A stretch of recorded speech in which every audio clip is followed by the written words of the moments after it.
क्या आपने कभी सोचा है कि जिस काम को आप सबसे ज्यादा प्यार करते हैं, अगर वही आपकी कमाई का जरिया बन जाए तो कैसा हो? और अगर उस काम में आपकी आत्मा, आपकी ऊर्जा और आपकी पूरी सोच समर्पित हो, तो आप उसे हर दिन सिर्फ काम नहीं, एक साधना की तरह करेंगे। यही सोच ट्रेडिंग पर भी लागू होती है। जब आप ट्रेड करते हैं सिर्फ पैसे कमाने के लिए नहीं, बल्कि एक मकसद के साथ, एक स्पष्ट विजन के साथ और अपने अंदर के जुनून को जिंदा रखते हुए, तब आप एक साधारण ट्रेडर से एक पूरी तरह ट्रांसफॉर्म्ड इंसान बन जाते हैं।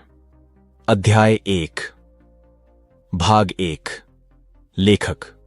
शुरुआत करते हैं उस सबसे बड़े धोखे से जिससे लगभग हर ट्रेडर गुजरता है, कि मार्केट में आने का मकसद सिर्फ पैसा कमाना है।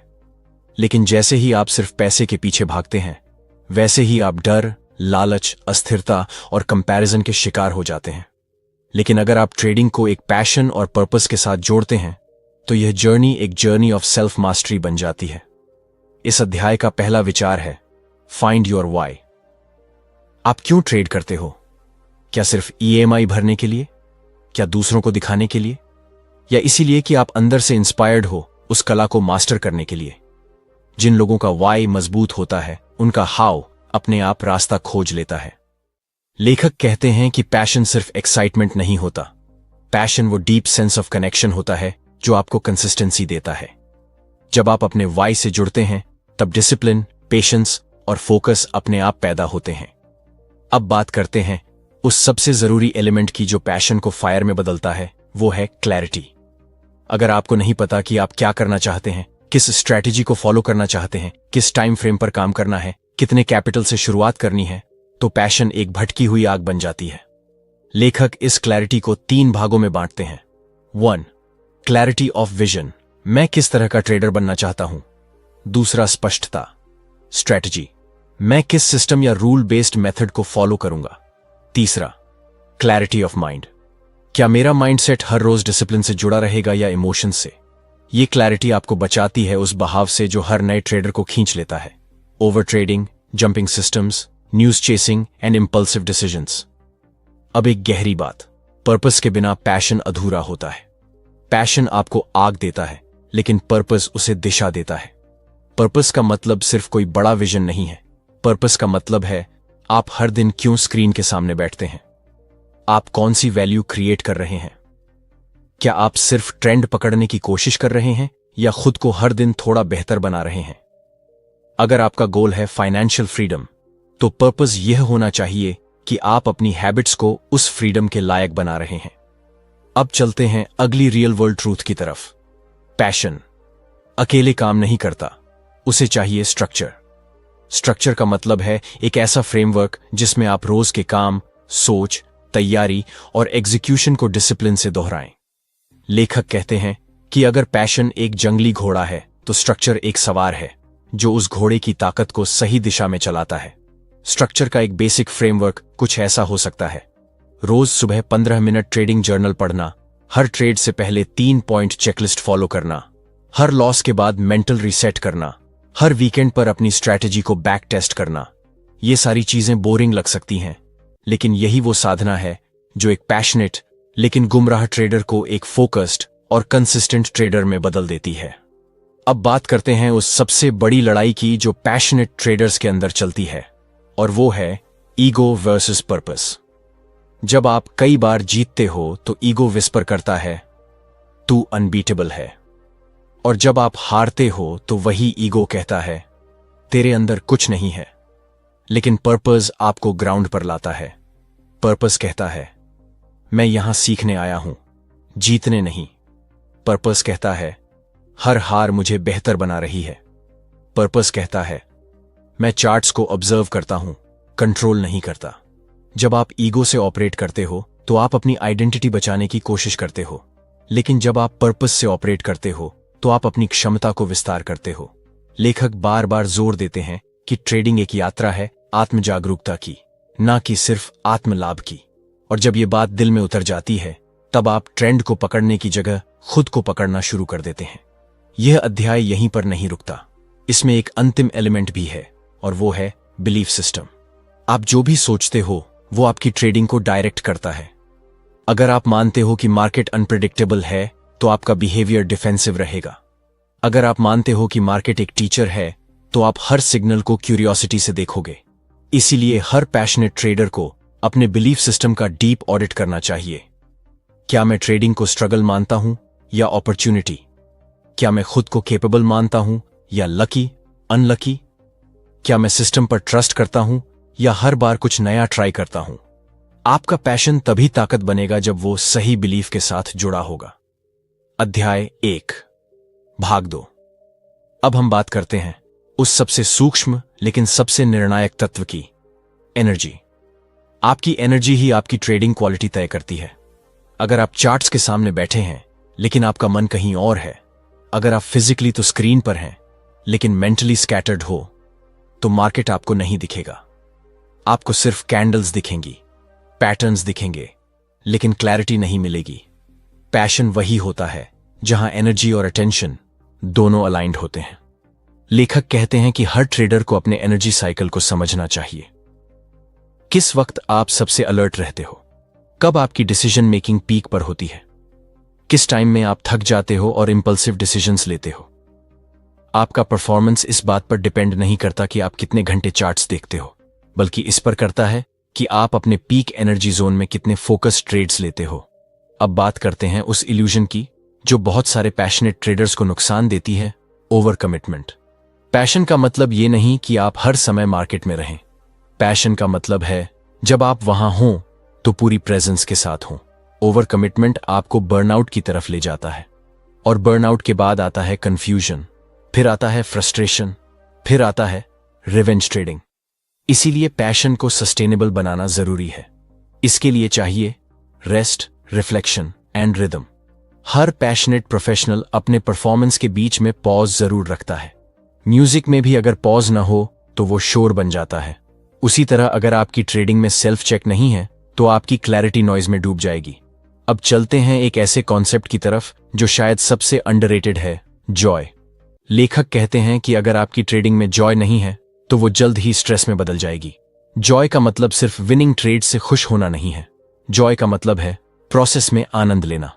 जब आप एक लॉस को भी लर्निंग की तरह एक्सेप्ट कर पाते हो, जब आप एनालिसिस करते समय क्यूरियोसिटी से भर जाते हो, जब आप जर्नल लिखते हुए खुद से कॉन्वर्सेशन करते हो, तो वहां जॉय होती है।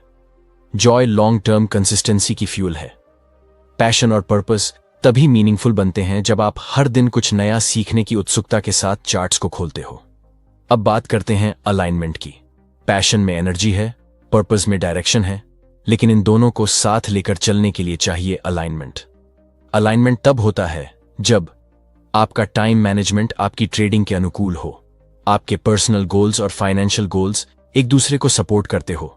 आप जो सीख रहे हैं वही एग्जीक्यूट कर रहे हैं, और जो आप एग्जीक्यूट कर रहे हैं उसी का एनालिसिस कर रहे हो। जब आप अलाइंड होते हो तो आप अंदर से काम होते हो। आपकी ट्रेड्स रिएक्शन नहीं होती, रिफ्लेक्शन होती है। अब लेखक आपको इंट्रोस्पेक्शन की तरफ ले जाते हैं। वो पूछते हैं, क्या आपने कभी सोचा है कि आप मार्केट में किस इमोशन के पीछे भाग रहे हो? क्या आप थ्रिल के लिए ट्रेड कर रहे हो? क्या आप खुद को प्रूव करने के लिए ट्रेड कर रहे हो? क्या आप दूसरों से कंपैरिजन में आउट परफॉर्म करने की कोशिश कर रहे हो? अगर ऐसा है तो आपकी ट्रेडिंग बाहरी वैलिडेशन के इर्द गिर्द घूम रही है। लेकिन जब पैशन और पर्पस सही जगह पर होते हैं तो वैलिडेशन अंदर से आता है। आप खुद को जज नहीं करते, आप खुद को ऑब्जर्व करते हैं। अंत में लेखक एक बहुत ही ताकतवर प्रैक्टिस की बात करते हैं, इंटेंट सेटिंग। हर ट्रेड से पहले एक सेंटेंस अपने आप से बोलिए, आज मैं क्लैरिटी के लिए ट्रेड कर रहा हूं, ना कि एक्साइटमेंट के लिए। या मैं आज चार्ट्स को पढ़ूंगा, कंट्रोल नहीं करूंगा। ये छोटे छोटे सेंटेंस आपको ग्राउंड पर रखते हैं। ये आपके पैशन को डिसिप्लिन में बदलते हैं और पर्पस को प्रोसेस से जोड़ते हैं। इस अध्याय का सार यही है, पैशन बिना पर्पस सिर्फ आग है, पर्पस बिना पैशन सिर्फ सोच है। लेकिन जब दोनों साथ आते हैं तो एक मजबूत, शांत और डीप रूटेड ट्रेडर पैदा होता है। अध्याय 2, भाग 1।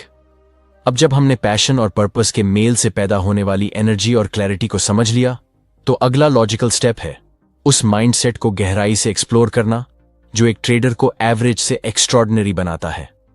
लेखक कहते हैं कि माइंडसेट कोई मोटिवेशनल कॉन्सेप्ट नहीं है। माइंडसेट एक इनर सॉफ्टवेयर है जिस पर आपका हर ट्रेड आधारित होता है। अगर यह सॉफ्टवेयर आउटडेटेड, बगी या इनकंसिस्टेंट है तो सबसे बेहतर स्ट्रैटेजी भी क्रैश हो जाएगी। माइंडसेट को 3 हिस्सों में बांटकर समझा जा सकता है: बिलीफ सिस्टम, इमोशनल रेगुलेशन और डिसीजन मेकिंग डिसिप्लिन। पहला है बिलीफ सिस्टम, जो यह तय करता है कि आप मार्केट को कैसे देखते हो, खुद को कैसे परसीव करते हो और सक्सेस को कैसे डिफाइन करते हो। अगर आपका बिलीफ है कि मार्केट हमेशा अनप्रिडिक्टेबल है, तो आप हमेशा फियर में ट्रेड करोगे। अगर बिलीफ है कि आप हमेशा कुछ न कुछ मिस कर रहे हो, तो आप इंपल्सिव ट्रेड्स करोगे।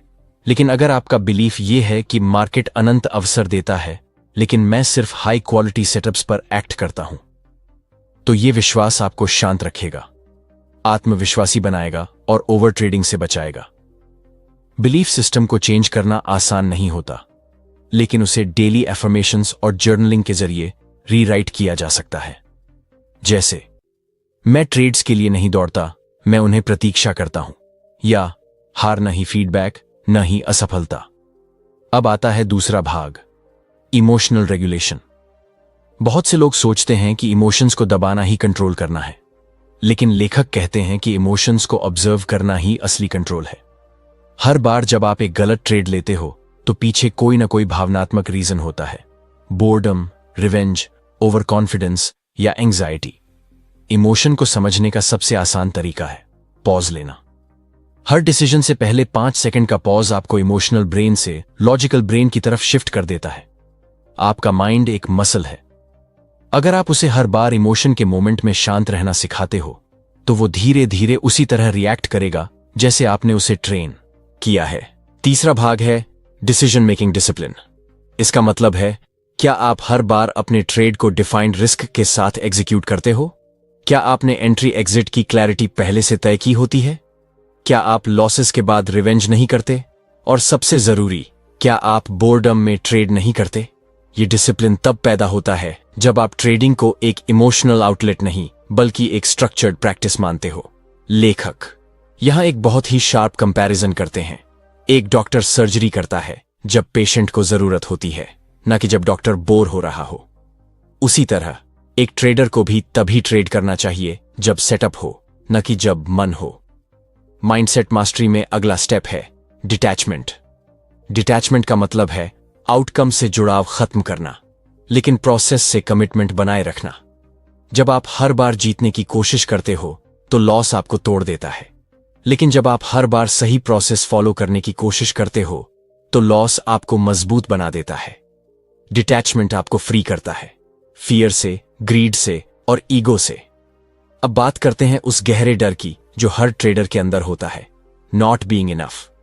ये डर आपको बार बार प्रूफ मांगने पर मजबूर करता है। एक जीत, एक बड़ा प्रॉफिट, दूसरों से तारीफ। लेकिन एक पर्पस ड्रिवन ट्रेडर को किसी प्रूफ की जरूरत नहीं होती। वो जानता है कि ग्रोथ एक इनविजिबल प्रोसेस है जो सरफेस पर देर से दिखता है, लेकिन अंदर बहुत कुछ बदल रहा होता है। इस माइंडसेट को बनाने के लिए लेखक एक सिंपल लेकिन डीप रिचुअल बताते हैं: reflect, don't react. Her trade के बाद खुद से 3 सवाल पूछिए। 1, क्या मैंने ये ट्रेड अपने सिस्टम के आधार पर लिया या इमोशन के आधार पर? दूसरा, क्या मैंने रिस्क मैनेजमेंट का पालन किया? तीसरा, क्या मैं इस ट्रेड को रिपीट करना चाहूंगा, आउटकम भले कुछ भी हो? जब आप इन सवालों को रोजाना पूछते हो, तो आपका ब्रेन उन्हें डिफॉल्ट बना देता है, और यही डिफॉल्ट डिसीजंस आपकी कंसिस्टेंसी की नींव बनाते हैं। इस अध्याय का अंत एक पावरफुल रिमाइंडर से होता है।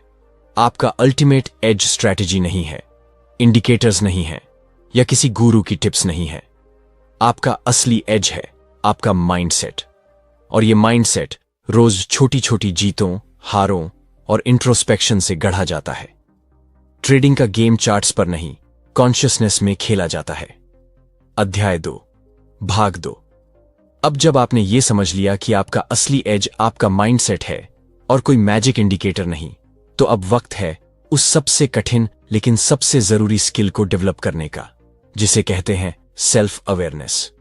लेखक कहते हैं कि एक ट्रेडर की सबसे बड़ी ताकत उसकी स्ट्रैटेजी नहीं, बल्कि उसकी एबिलिटी होती है खुद को ऑब्जर्व करने की, रियल टाइम में, बगैर जजमेंट के। सेल्फ अवेयरनेस का मतलब होता है आप अपने विचारों, भावनाओं और व्यवहारों को बाहर से देख सको, जैसे आप किसी और इंसान को देख रहे हो। जब आप खुद के अंदर के पैटर्न को पहचानना शुरू करते हो, तभी आप उन्हें बदलने की ताकत पाते हो। हर बार जब आप ओवर ट्रेड करते हो उसका कोई ट्रिगर होता है। हर बार जब आप फियर में ट्रेड से निकलते हो उसकी कोई सोच होती है। हर बार जब आप फोमो में जंप करते हो उसका कोई बिलीफ होता है। सेल्फ अवेयरनेस का मतलब है उस ट्रिगर, उस सोच और उस बिलीफ को लाइव आइडेंटिफाई कर पाना। इस अभ्यास के लिए लेखक एक प्रैक्टिकल टूल बताते हैं, माइक्रो जर्नलिंग। माइक्रो जर्नलिंग का मतलब है आप दिन में 2 से 3 बार सिर्फ 1 मिनट के लिए रुकें और लिखें, अभी मैं कैसा महसूस कर रहा हूं, मैंने अभी जो डिसीजन लिया वो किन इमोशन से आया, क्या मैं क्लैरिटी से देख पा रहा हूं या बायस से। ये छोटे छोटे सेल्फ चेक्स आपको अपनी इमोशनल ब्लाइंडनेस से निकालकर कॉन्शियस एक्शन की तरफ ले जाते हैं। अब बात करते हैं इंटरनल डायलॉग की, यानी आप अपने आप से क्या बातें करते हो। अगर आपकी इंटरनल आवाज कहती है तू हर बार गड़बड़ करता है, या तू डिसिप्लिन्ड नहीं बन सकता, या अब ये मौका गया तो सब खत्म, तो समझ लीजिए आप खुद ही अपने खिलाफ लड़ रहे हो। लेकिन अगर आपकी इनर वॉइस ये कहती है मैं अपने सिस्टम को फॉलो करने की कोशिश कर रहा हूं, हर ट्रेड मेरा टीचर है, मैं रिजल्ट पर नहीं प्रोसेस पर फोकस कर रहा हूं, तो आप एक सपोर्टिव ट्रेडर बन जाते हो खुद के लिए। सेल्फ अवेयरनेस आपको यह सिखाता है कि ट्रेडिंग सिर्फ स्ट्रैटेजी चलाने का काम नहीं है, बल्कि एक इंटरनल एनवायरनमेंट को बैलेंस रखने की कला है। अब एक ऐसी चीज जिसकी वजह से लाखों पैशनेट ट्रेडर्स मार्केट छोड़ देते हैं, सेल्फ सैबोटाज। सेल्फ सैबोटेज तब होता है जब आपके अंदर ही कोई हिस्सा सक्सेस को अलाउ नहीं करता। जैसे आपने 3 दिन अच्छे ट्रेड किए और चौथे दिन बिना प्लान के लॉस लिया। आपने स्ट्रेटेजी सीखी लेकिन अप्लाई नहीं की, आपने डिसिप्लिन बनाया लेकिन खुद ही तोड़ दिया। यह सैबोटेज अक्सर सबकॉन्शियस बिलीफ से आता है, जैसे मैं कंसिस्टेंटली सक्सेसफुल नहीं हो सकता, या इतना अच्छा चल रहा है अब कुछ गड़बड़ होगी, या मुझे हर बार प्रूव करना पड़ता है। लेखक कहते हैं कि सेल्फ अवेयरनेस ही इस सैबोटाज को पकड़ने और रोकने का सबसे असरदार हथियार है। अब हम आते हैं एक और महत्वपूर्ण कॉन्सेप्ट पर, स्टेट मैनेजमेंट। स्टेट का मतलब है आप किस मेंटल और इमोशनल कंडीशन में हो, काम, फोकस्ड, एंग्शियस, डिस्ट्रैक्टेड। हर स्टेट एक फिल्टर की तरह काम करती है। अगर आपकी स्टेट डर की है तो मार्केट आपको डराने वाला ही लगेगा। अगर आपकी स्टेट क्लैरिटी की है तो आप न्यूट्रल होकर अपॉर्चुनिटी को देख सकोगे। इसलिए एक ट्रेडर का रोज का गोल सिर्फ पैसा कमाना नहीं होना चाहिए, बल्कि एक stable, powerful mental state maintain करना होना चाहिए। स्टेट मैनेजमेंट के कुछ एक्शनेबल तरीके हैं। ट्रेडिंग से पहले 2 मिनट की deep breathing, positive intent setting, trading journal पढ़ना, विजुअलाइजेशन, जहां आप खुद को कामली ट्रेड करते हुए इमेजिन करें, और सबसे जरूरी टाइम टू टाइम ब्रेक्स लेना ताकि आपकी स्टेट रिफ्रेश हो सके। स्टेट को मेंटेन करना लॉन्ग टर्म एज के लिए उतना ही जरूरी है जितना कि कोई अच्छा सेटअप। अंत में लेखक बताते हैं कि सेल्फ अवेयरनेस एक बार का काम नहीं, एक लाइफ टाइम प्रैक्टिस है। हर बार जब आप कोई इंपल्सिव ट्रेड लेने लगते हैं लेकिन पॉज लेकर रुकते हैं, तो आप खुद को ग्रो करते हो। हर बार जब आप लॉस को पर्सनली न लेकर एनालिटिकली देखते हो, तो आप इवॉल्व होते हो। हर बार जब आप खुद से पूछते हो मैं क्या महसूस कर रहा हूं, तो आप कंट्रोल वापस लेते हो। और जब यह सेल्फ अवेयरनेस कंसिस्टेंट होती है, तब आप मार्केट के शोर में भी शांति से डिसीजन ले पाते हो। यह अध्याय आपको सिर्फ ट्रेडिंग के लिए तैयार नहीं करता, यह आपको खुद के साथ एक गहरा रिश्ता बनाने के लिए तैयार करता है। क्योंकि एंड में ट्रेडिंग का सबसे बड़ा चैलेंज चार्ट्स नहीं, बल्कि खुद को संभालना होता है। अध्याय 3, भाग 1। अब जबकि आप सेल्फ अवेयरनेस की शक्ति को समझ चुके हैं, अगला कदम है उसे कंसिस्टेंसी में बदलना। क्योंकि मार्केट में एक दिन अच्छा करना तो आसान है, लेकिन हर दिन खुद को एक ही स्तर पर रखना वही असली मास्टरी है। कंसिस्टेंसी का मतलब यह नहीं कि हर दिन आप जीतते रहेंगे। कंसिस्टेंसी का मतलब है हर दिन आप वही चीजें करते रहेंगे जो जीत की तरफ ले जाती हैं, चाहे उस दिन का रिजल्ट कुछ भी हो। लेखक बताते हैं कि कंसिस्टेंसी कोई टैलेंट नहीं होती, ये एक डिसिप्लिन होता है जो सिस्टम, हैबिट्स और माइंडसेट के मेल से बनता है। तो पहला कदम है सिस्टमाइजेशन। आपको अपने ट्रेडिंग के हर एस्पेक्ट को सिस्टम में बदलना होगा। आपके एंट्री रूल्स क्या हैं, एग्जिट रूल्स कैसे फिक्स हैं, कितना कैपिटल एक ट्रेड में लगाना है, किस वक्त आपको ट्रेड नहीं लेना चाहिए, कौन से कंडीशंस में आप पॉज लेते हो। जब ये सारी बातें पहले से लिखी होती हैं, तो आपका दिमाग लाइव मार्केट में गेस नहीं करता, वो सिर्फ फॉलो करता है। सिस्टमाइजेशन आपको नॉइज से बचाता है। आपको बार बार यह सोचने की जरूरत नहीं होती कि अब क्या करें। असिस्टेंट, क्योंकि आपने पहले ही सब डिफाइन कर रखा होता है। अब आते हैं कंसिस्टेंसी का दूसरा स्तंभ, हैबिट्स। हर सफल ट्रेडर की सफलता के पीछे कुछ ऐसे हैबिट्स होते हैं जो वो रोज फॉलो करता है, चाहे मार्केट गिरे या चढ़े। सुबह उठते ही मार्केट ओपन होने से पहले 10 मिनट का विजुअलाइजेशन ट्रेडिंग जर्नल अपडेट करना, हर हफ्ते स्ट्रेटजी का बैक टेस्टिंग, हफ्ते में एक दिन सिर्फ ट्रेड्स की समीक्षा करना, कोई नया ट्रेड नहीं, लॉसेस के बाद फोर्स्ड पॉज लेना, ताकि भावनाओं से बचा जा सके। इन हैबिट्स को बोरिंग मत समझिए। यही छोटे छोटे पैटर्न्स बड़े बड़े कंसिस्टेंसी के ब्रिजेस बनाते हैं। अब तीसरा पहलू, माइंडसेट एंकरिंग। मार्केट में हर दिन आपको टेस्ट किया जाता है। Emotions, distractions, news, social media noise. तो आपको चाहिए एक एंकर, एक ऐसा पॉइंट जो आपको बार बार आपके मेन गोल की याद दिलाए। एक एंकर सेंटेंस बना लीजिए जो आप हर दिन बोलें, जैसे मैं पैसे कमाने के लिए नहीं, डिसिप्लिन बनाने के लिए ट्रेड करता हूं, या हर ट्रेड मेरी सोच का प्रतिबिंब है, इसलिए मैं साफ सोचूंगा। ये एंकर्स आपको उस जगह ग्राउंडेड रखते हैं जहां से कंसिस्टेंसी पैदा होती है। कंसिस्टेंसी को अक्सर लोग बोरिंग समझते हैं, लेकिन लेखक बताते हैं कि कंसिस्टेंसी ही वो रास्ता है जिससे फ्रीडम आता है। क्योंकि जब आप प्रिडिक्टेबल बन जाते हो तो आपका फ्यूचर भी प्रिडिक्टेबल बन जाता है। अब एक बहुत प्रैक्टिकल चीज, मैट्रिक्स और फीडबैक। अगर आप ट्रैक नहीं करते तो आप ग्रो नहीं कर सकते।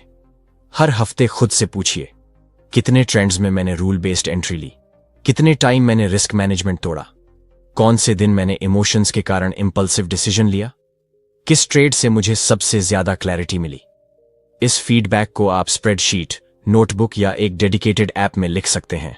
ये सिर्फ नंबर्स नहीं होते, ये मिरर्स होते हैं जो आपको आपके प्रोग्रेस की सच्ची तस्वीर दिखाते हैं।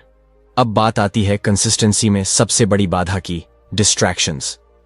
डिस्ट्रैक्शंस सिर्फ एक्सटर्नल नहीं होते, जैसे व्हाट्सएप, टेलीग्राम, यूट्यूब या इंस्टाग्राम अलर्ट्स। डिस्ट्रैक्शंस इंटरनल भी होते हैं, जैसे boredom, self doubt, expectations, guilt और परफॉर्मेंस एंजाइटी। इनसे निपटने का एक ही तरीका है, रूटीन और रिचुअल्स। रूटीन आपको स्ट्रक्चर देता है और रिचुअल्स आपको इंटेंशन देते हैं। जैसे ट्रेडिंग शुरू करने से पहले 5 मिनट तक सिस्टम पढ़ना एक रिचुअल हो सकता है। ट्रेड के बाद 3 पॉइंट की रिफ्लेक्शन लिखना एक रिचुअल हो सकता है। हर शुक्रवार को एक कॉफी के साथ लास्ट 5 दिन के चार्ट्स का रिव्यू करना भी एक रिचुअल हो सकता है। रिचुअल्स बोरिंग नहीं होते, रिचुअल्स सेक्रेड होते हैं। ये आपको वो फोकस और इनर अलाइनमेंट देते हैं जो मार्केट की केओस में भी क्लैरिटी बनाए रखते हैं। अंत में लेखक कहते हैं, कंसिस्टेंसी एक प्रोडक्ट नहीं है, कंसिस्टेंसी एक कैरेक्टर ट्रेट है। आप जितना अपने बिहेवियर को स्ट्रीमलाइन करते हो, उतना आपका कॉन्फिडेंस बढ़ता है। कॉन्फिडेंस किसी जीत से नहीं आता। कॉन्फिडेंस आता है जब आप जानते हो कि चाहे कुछ भी हो, आप अपने सिस्टम के साथ ईमानदार रहोगे। और जब ऐसा होता है तो मार्केट भी आपकी कंसिस्टेंसी का रिवॉर्ड देता है, कभी प्रॉफिट्स में, कभी पीस में और कभी विजडम में। अध्याय 3, भाग 2। अब तक आपने सीखा कि कंसिस्टेंसी सिर्फ एक आदत नहीं, बल्कि एक सोचने का तरीका है। अब समय है उस स्तर पर जाने का जहां एक ट्रेडर को सबसे ज्यादा दबाव झेलना पड़ता है, रिस्क के साथ रिश्ता।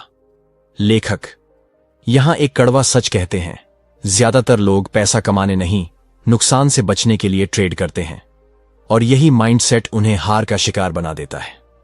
आपका सक्सेस इस बात पर निर्भर नहीं करता कि आप कितना कमा सकते हो, बल्कि इस पर कि आप नुकसान को कितनी समझदारी और सहजता से झेल सकते हो।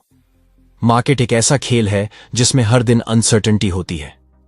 यहां कभी भी आउटकम पर आपका पूरा कंट्रोल नहीं हो सकता, लेकिन रिस्क से आपका रिश्ता तय करता है कि आप उस अनसर्टेनिटी में कैसे रिस्पॉन्ड करेंगे। तो सबसे पहले जानिए, रिस्क टॉलरेंस क्या है।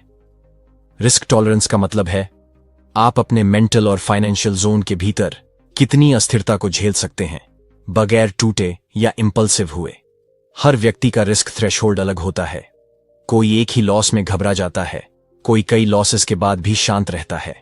ये थ्रेशोल्ड अनुभव और अवेयरनेस से धीरे धीरे मजबूत होती है। इसीलिए जरूरी है कि आप अपने लिए पहले से एक स्पष्ट फ्रेमवर्क तैयार करें। एक ट्रेड में अधिकतम कितना लॉस सह सकते हो, एक दिन में कितने कंसेक्यूटिव लॉसेस के बाद आपको पॉज लेना चाहिए? किस तरह की वॉलेटिलिटी आपको इमोशनली डिस्टर्ब करती है? किस मार्केट कंडीशन में आपको बिल्कुल अवॉइड करना चाहिए? इन सब सवालों के जवाब आपको एक ऐसा मैप देते हैं जो आपके डिसीजन मेकिंग को कंट्रोल करता है जब मार्केट आपके खिलाफ जाता है। अब लेखक बताते हैं रिस्क के साथ सबसे घातक रिश्ता, रिवेंज ट्रेडिंग। जब आप लॉस के बाद मार्केट से लड़ने निकल पड़ते हैं, आप सोचते हैं अब तो ये लॉस वापस लेकर ही रहूंगा, और यही सोच आपको डीपर होल में धकेल देती है। रिवेंज ट्रेडिंग एक इमोशनल एक्सप्लोजन होता है, लॉजिक की कब्र पर खड़ा होकर। इससे बचने का एकमात्र तरीका है प्री डिफाइंड लिमिट्स और इमरजेंसी रूल्स। इमरजेंसी रूल्स का मतलब है कुछ ऐसे कंडीशन बेस्ड स्टॉप साइंस जो आपको फोर्स्ड पॉज के लिए तैयार करें। जैसे अगर मैं 2 बार back to back emotional trade करूं तो अगले 24 घंटे मैं चार्ट्स नहीं देखूंगा। अगर एक दिन में मेरा ड्रॉडाउन 4% से ऊपर जाए तो अगले दिन सिर्फ पेपर ट्रेडिंग करूंगा। अगर मैं ओवर कॉन्फिडेंट महसूस करूं तो खुद को सिस्टम को रिवाइज करने के लिए बैठाऊंगा, न कि नए ट्रेड के लिए। ये रूल्स सिर्फ आपको डिसिप्लिन नहीं सिखाते, ये आपकी इमोशनल सेफ्टी बनाते हैं। अब बात करते हैं सबसे अंडररेटेड कॉन्सेप्ट की, पोजीशन साइजिंग। पोजीशन साइजिंग वो साइंस है जो आपके पोर्टफोलियो को गिरने से बचाता है। ये सिर्फ ये तय नहीं करता कि कितना लगाना है, बल्कि ये भी तय करता है कि कब नहीं लगाना है। बहुत से लोग एक सेटअप में 2% रिस्क लेते हैं और दूसरे सेटअप में 10%। यह इनकंसिस्टेंसी नहीं, बल्कि केओस है। एक स्किल्ड ट्रेडर वो होता है जो हर ट्रेड को एक सोल्जर की तरह डिप्लॉय करता है, सीमित, सोच समझकर, पर्पसफुली। पोजीशन साइजिंग को मैनेज करने के लिए आपको चाहिए एक फिक्स्ड रिस्क प्रतिशत प्रति ट्रेड जो आपकी इक्विटी के आधार पर हो, एक स्पष्ट नियम कि उच्च संभावना और निम्न संभावना सेटअप में साइज कैसे वेरी होगा, और सबसे जरूरी, लॉसेस के बाद साइज घटाना, ना कि बढ़ाना। पोजीशन साइजिंग आपको इंपल्सिवनेस से नहीं, एरोगेंस से बचाता है। अब एक सवाल, क्या आप रिस्क को एक कॉस्ट मानते हो या एक टीचर? ज्यादातर लोग लॉस को पनिशमेंट मानते हैं, लेकिन लेखक कहते हैं लॉस एक लेसन है अगर आप उसे ऑब्जर्व करें। हर लॉस के बाद खुद से पूछिए, क्या यह लॉस मेरी सिस्टम की लिमिटेशन से आया या मेरी डिसिप्लिन की कमी से? क्या मैंने ट्रेड से पहले रूल लिखा था? क्या मैंने रिजल्ट को ईगो से जोड़ लिया? इन सवालों का जवाब आपके रिस्क मैनेजमेंट को रिफाइन करता है। अंत में लेखक आपको एक रिफ्लेक्टिव ट्रूथ से रूबरू कराते हैं, रिस्क हमेशा रहेगा। मार्केट आपको गारंटी नहीं देगा, लेकिन अगर आप रिस्क को अपने टीममेट की तरह ट्रीट करोगे तो वो आपको चोट नहीं, डायरेक्शन देगा। रिस्क के साथ आपका रिश्ता अगर रिस्पेक्टफुल है तो वो कभी आपको सरप्राइज नहीं करेगा। वो आपको वॉर्न करेगा, प्रिपेयर करेगा, इवॉल्व करेगा, और जब ये रिश्ता मैच्योर हो जाता है तो आप सिर्फ सर्वाइवल से ऊपर उठकर थ्राइव करना शुरू करते हो। क्योंकि असली प्रोफेशनल वो नहीं जो रिस्क से डरता है, बल्कि वो है जो रिस्क को समझता है, गले लगाता है और उसके साथ नाचना सीख जाता है। अध्याय 4, भाग 1। अब जबकि आप रिस्क को फियर नहीं, फीडबैक की तरह देखना सीख चुके हैं, अब समय है उस सबसे बड़े रुकावट की बात करने का जो आपको लगातार पीछे खींचता है, भले आप खुद को तैयार समझते हो, और वो है साइकोलॉजिकल बायस। लेखक बताते हैं कि मार्केट में ज्यादातर गलत फैसले इसीलिए नहीं होते क्योंकि लोग सिस्टम नहीं जानते, बल्कि इसलिए क्योंकि वे खुद की सोच के जाल में फंसे होते हैं। बायस का मतलब होता है आपके विचारों में वो झुकाव जो तर्क से नहीं, आदत, डर या पुराने अनुभवों से आता है। सबसे पहला बायस है कॉन्फर्मेशन बायस। इसका मतलब है आप अपने बिलीफ के समर्थन में ही जानकारी ढूंढते हो और बाकी सबको नजरअंदाज कर देते हो। उदाहरण के लिए, आपने सोच लिया कि रिलायंस ऊपर जाएगा। अब चाहे न्यूज कुछ भी कहे, चार्ट्स कुछ भी दिखाएं, आप बस वही इन्फो देखोगे जो आपके व्यू को सपोर्ट करती हो। कॉन्फर्मेशन बायस आपको ब्लाइंड बना देता है। आप चार्ट्स देखने नहीं जाते, आप बस ये साबित करने जाते हो कि आप सही थे। इससे बचने का उपाय है हमेशा खुद से पूछो, अगर मुझे इस पोजीशन का उल्टा ट्रेड लेना होता तो क्या तब भी मैं इतना कॉन्फिडेंट होता? दूसरा बायस है लॉस अवर्जन बायस। लोगों को फायदा कम चाहिए पर नुकसान बिल्कुल नहीं चाहिए, इसलिए जैसे ही थोड़ा प्रॉफिट होता है लोग ट्रेड से बाहर निकल जाते हैं, लेकिन जब नुकसान होता है वो सोचते हैं थोड़ा और रुकते हैं, शायद वापस आ जाए। और यही सोच लॉस को और बड़ा बना देती है। इससे निपटने का तरीका है ट्रेड से पहले ही एग्जिट रूल तय कर लेना और फिर उसमें बदलाव न करना, चाहे कुछ भी हो जाए। तीसरा बायस है रीसेंसी बायस, यानी आपका दिमाग हाल की घटनाओं को ज्यादा महत्व देता है। अगर आपने पिछली 3 ट्रेड्स में प्रॉफिट कमाया है तो आपको लगता है कि अब हर बार प्रॉफिट ही होगा, या अगर पिछली 3 ट्रेड्स में लॉस हुआ तो आपको लगता है कि आप कुछ नहीं कर सकते। रीसेंसी बायस से बचने का उपाय है डेटा ड्राइवन जर्नलिंग। आपको अपने पिछले 50 ट्रेड्स की सारांश देखकर समझना होगा कि आपका रियल परफॉर्मेंस कैसा है, न कि आखिरी 3 ट्रेड्स क्या कह रहे हैं। एक और खतरनाक बायस है ओवर कॉन्फिडेंस बायस। जब लोग कुछ जीत जाते हैं तो उन्हें लगता है अब वो मार्केट को समझ चुके हैं। यह बायस तब और खतरनाक हो जाता है जब लोग लेवरेज के साथ ट्रेड करने लगते हैं, यानी ज्यादा पैसे उधार लेकर। ओवर कॉन्फिडेंस आपके स्टॉप लॉस को कमजोर करता है, पोजीशन साइज बढ़ाता है और लॉस के लिए आपको साइकोलॉजिकली अनप्रिपेयर्ड छोड़ देता है। इससे बचने का उपाय है रिव्यू रिचुअल। हर सक्सेस के बाद खुद से सवाल करो, क्या मैंने रूल फॉलो किया या लक ने मदद की? क्या मैं आज जो कर रहा हूं वो 100 बार रिपीट करने लायक है? फिर आता है एंकरिंग बायस। इसका मतलब है किसी एक नंबर, एक लेवल या एक आइडिया से चिपक जाना और उसी के इर्द गिर्द डिसीजन लेना। मान लीजिए आपने सोचा कि बैंक निफ्टी 50,000 जाएगा। अब अगर वो 49,800 से नीचे गिरता है तो भी आप यही सोचते रहते हो, अभी तो 50,000 आना बाकी है, और इस एंकर ने आपकी फ्लेक्सिबिलिटी मार दी। इससे बाहर निकलने का एक ही तरीका है ऑब्जेक्टिविटी। चार्ट्स से डेली डायलॉग करो, न कि एक्सपेक्टेशंस से। अब सवाल उठता है इन बायसेस को कैसे न्यूट्रल किया जाए। लेखक इसके लिए 3 पावरफुल टूल्स बताते हैं। Structured checklists. हर डिसीजन के पहले कुछ फिक्स्ड सवाल खुद से पूछो। क्या मैंने इस ट्रेड का प्लान लिखा है? क्या मैं इमोशन में हूं? क्या यह मेरी सिस्टम की स्ट्रैटेजी है या इंस्टिंक्ट है? क्या मैं लूजिंग आउटकम को फुली एक्सेप्ट कर चुका हूं? Pattern disruption. जब भी लगे कि कोई डिसीजन बहुत जल्दी लिया गया है, पॉज लो, उठो, टहलो, गहरी सांस लो।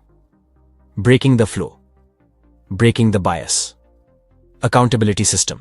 किसी दोस्त, मेंटर या कम्युनिटी के साथ वीकली रिव्यू करो। आप जब अपने ट्रेड्स किसी और के सामने एक्सप्लेन करते हो तो आप अपने बायस को पकड़ पाते हो। लेखक कहते हैं बायस खत्म नहीं होते, लेकिन उन्हें समझा और मैनेज किया जा सकता है। बायस वही देख सकता है जो अपनी सोच को ऑब्जर्व करना जानता हो। इसीलिए हर बार जब आप खुद से सवाल करते हो, मैं ये क्यों कर रहा हूं, क्या ये मेरी क्लैरिटी है या मेरा बायस, तब आप एक लेवल ऊपर उठ जाते हो। बायसेस आपकी साइकोलॉजी का हिस्सा है, लेकिन अवेयरनेस आपकी शक्ति है, और यही अवेयरनेस आपको एक रिएक्टिव ट्रेडर से एक रिफ्लेक्टिव ट्रेडर बनाती है, जहां आप मार्केट से नहीं खुद से जीतते हो। अध्याय 4 भाग 2। अब तक आपने रिस्क को समझा और यह भी सीखा कि साइकोलॉजिकल बायसेस कैसे आपकी ट्रेडिंग को चुपचाप सैबोटाज कर सकते हैं।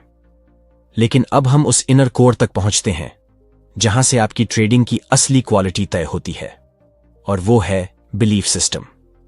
लेखक बताते हैं कि हर ट्रेड जो आप करते हो, हर डिसीजन जो आप लेते हो, वो किसी न किसी अंदर छिपे बिलीफ का एक्सटेंशन होता है। अगर आपका बिलीफ सिस्टम मजबूत, स्पष्ट और सफलता सहयोगी है तो आपकी ट्रेडिंग डिसिप्लिन्ड और फोकस्ड होगी। अगर आपके बिलीफ्स डर, लालच या सेल्फ डाउट से बने हैं तो आपकी ट्रेडिंग रिएक्शंस और कंफ्यूजन से भरी होगी। तो सवाल यह है, आपके अंदर ट्रेडिंग को लेकर क्या बिलीफ्स हैं?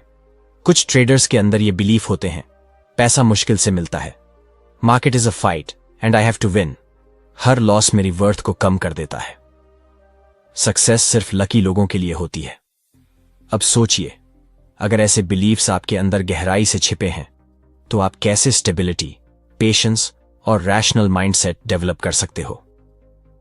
ऑथर कहते हैं बिलीफ कोई स्टैटिक चीज नहीं होती, ये धीरे धीरे बनती है, और अगर समझदारी से काम लिया जाए तो बदली भी जा सकती है। बिलीफ्स बदलने का पहला कदम है उन्हें पहचानना। हर बार जब आप इंपल्सिव ट्रेड लेते हो, खुद से पूछिए, मैंने ये क्यों किया? इस डिसीजन के पीछे कौन सा डर, लालच या सोच थी? क्या यह मेरा पैटर्न है या कोई नया अनुभव? जब आप बार बार इंट्रोस्पेक्ट करते हो तो आपके सबकॉन्शियस बिलीफ्स सतह पर आने लगते हैं। दूसरा कदम है उन बिलीफ्स को चैलेंज करना। अगर आपके अंदर बिलीफ है कि मार्केट अनप्रेडिक्टेबल है, इसलिए डिसिप्लिन काम नहीं करता, तो आपको खुद से काउंटर एविडेंस इकट्ठा करना होगा।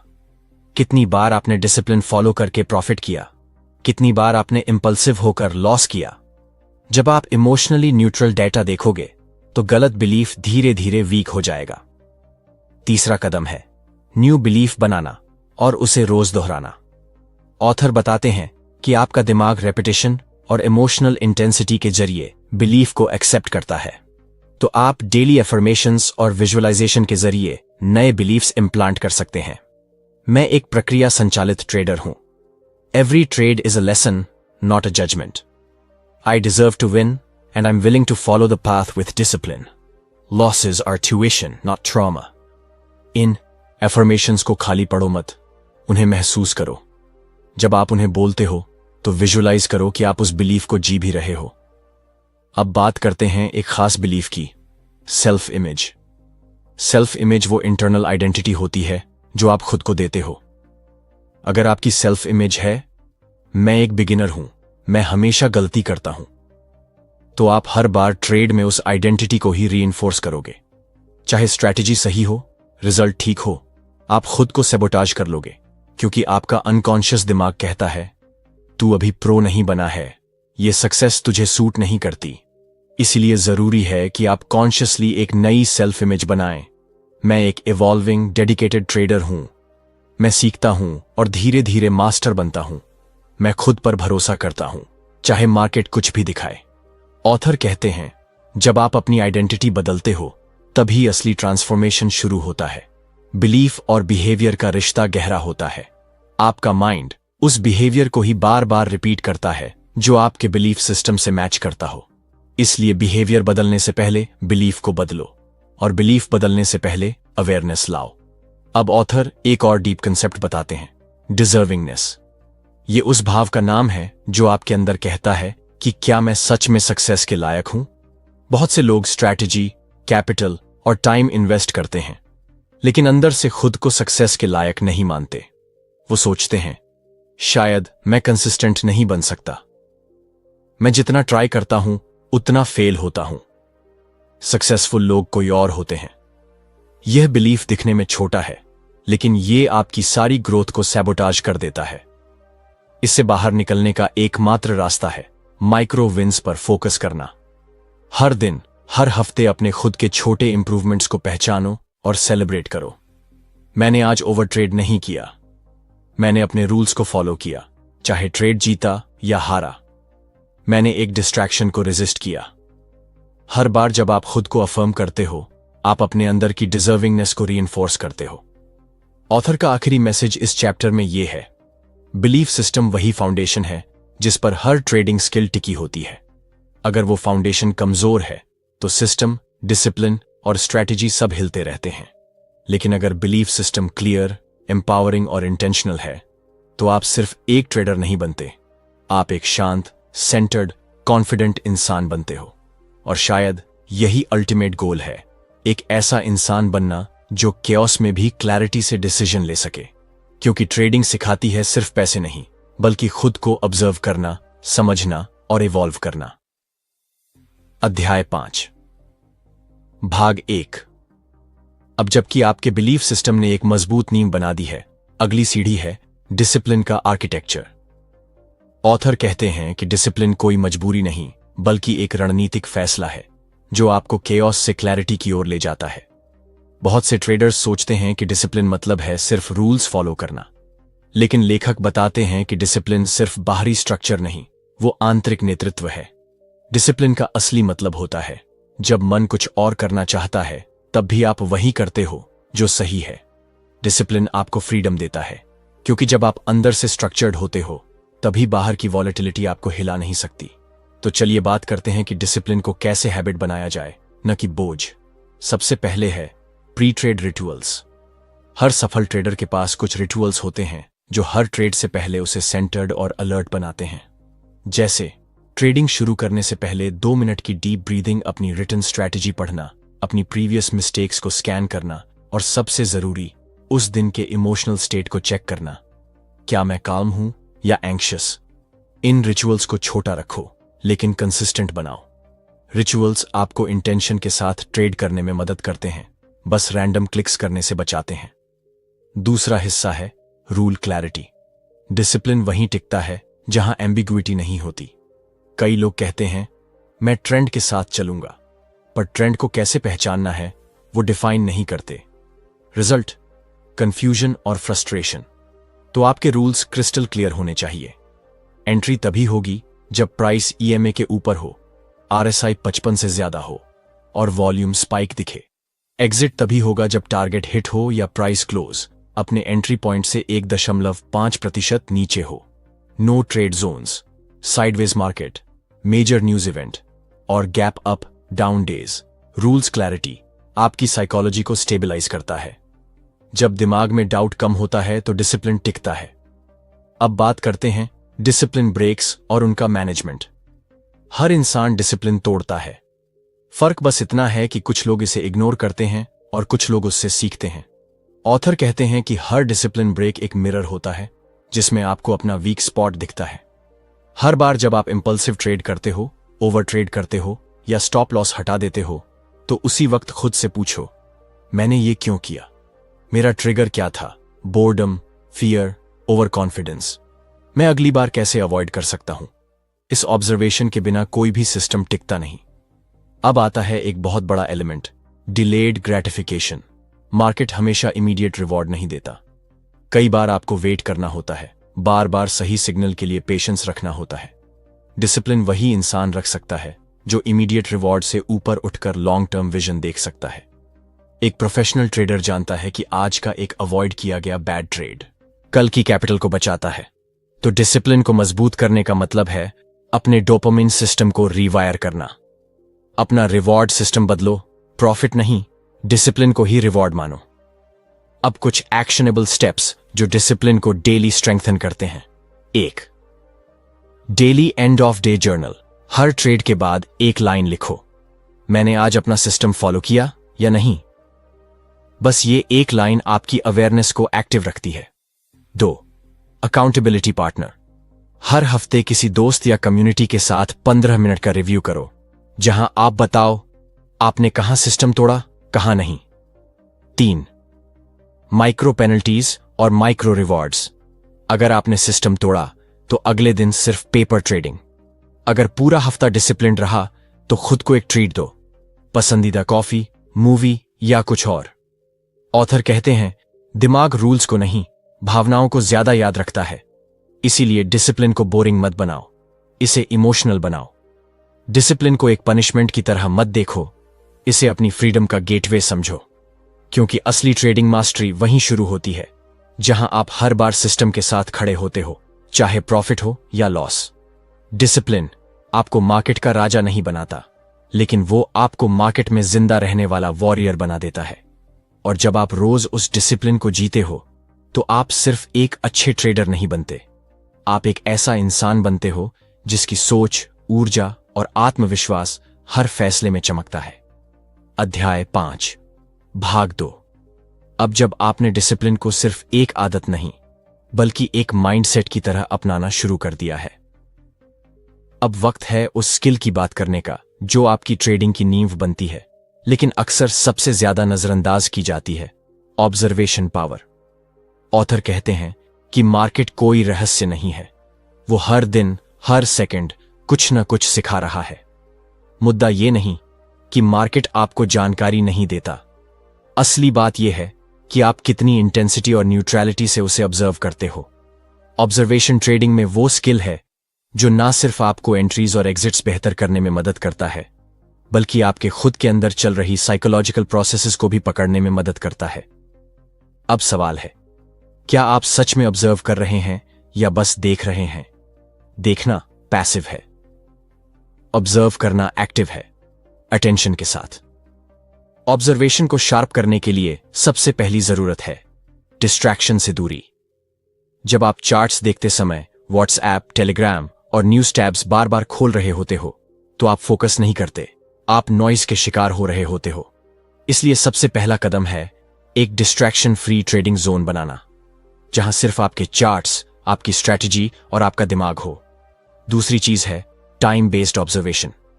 बहुत से लोग सिर्फ एंट्री टाइम फ्रेम देखते हैं, जैसे 5 मिनट या 15 मिनट, लेकिन वो ब्रॉडर स्ट्रक्चर को ऑब्जर्व नहीं करते। ऑथर बताते हैं कि आपको multi time frame observation develop करनी होगी।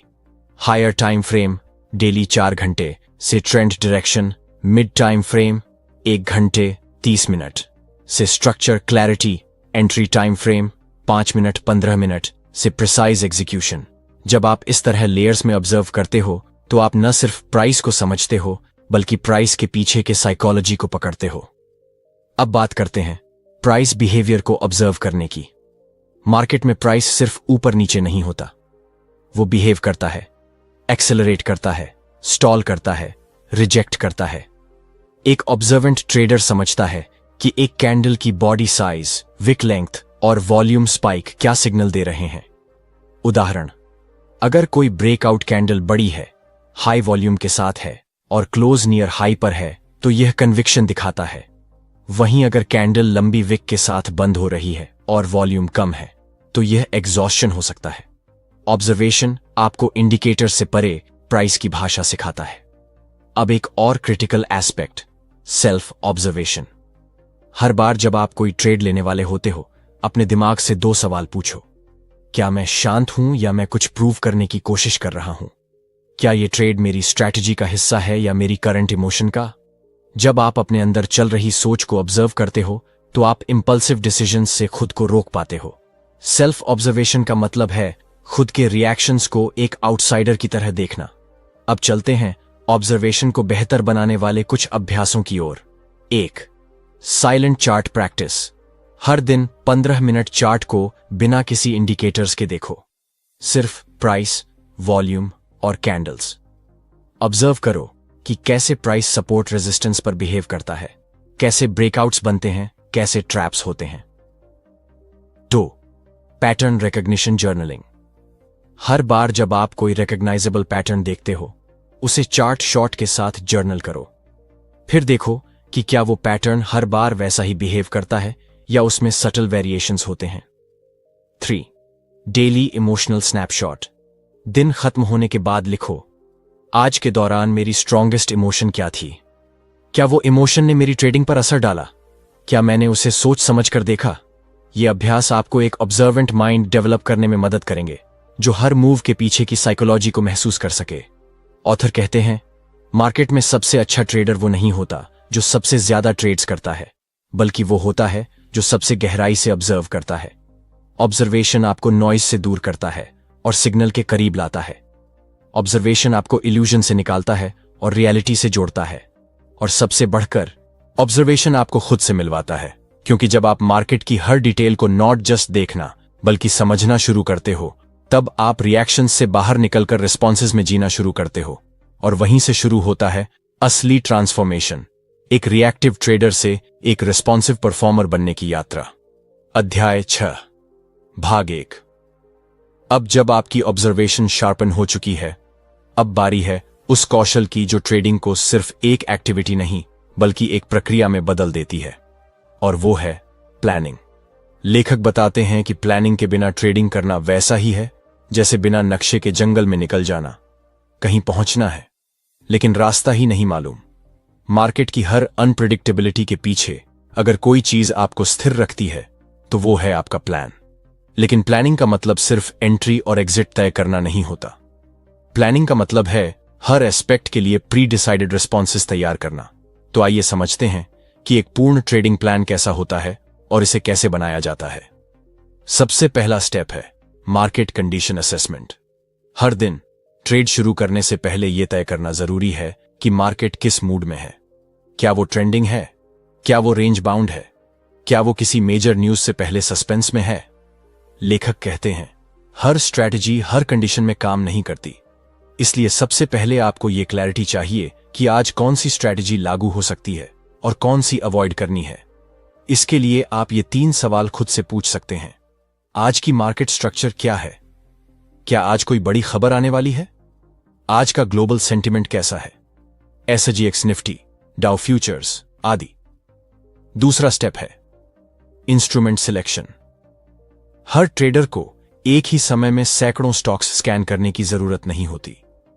बल्कि एक स्ट्रक्चर्ड वॉच लिस्ट बनाकर रखना चाहिए, जिसमें 5 से 10 ऐसे इंस्ट्रूमेंट्स हों जो आपके सिस्टम और पर्सनैलिटी के अनुसार बेस्ट हों।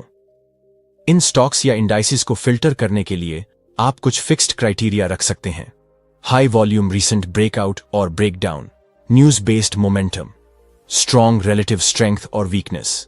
तीसरा स्टेप है एंट्री क्राइटेरिया। एंट्री कोई गेसवर्क नहीं होनी चाहिए।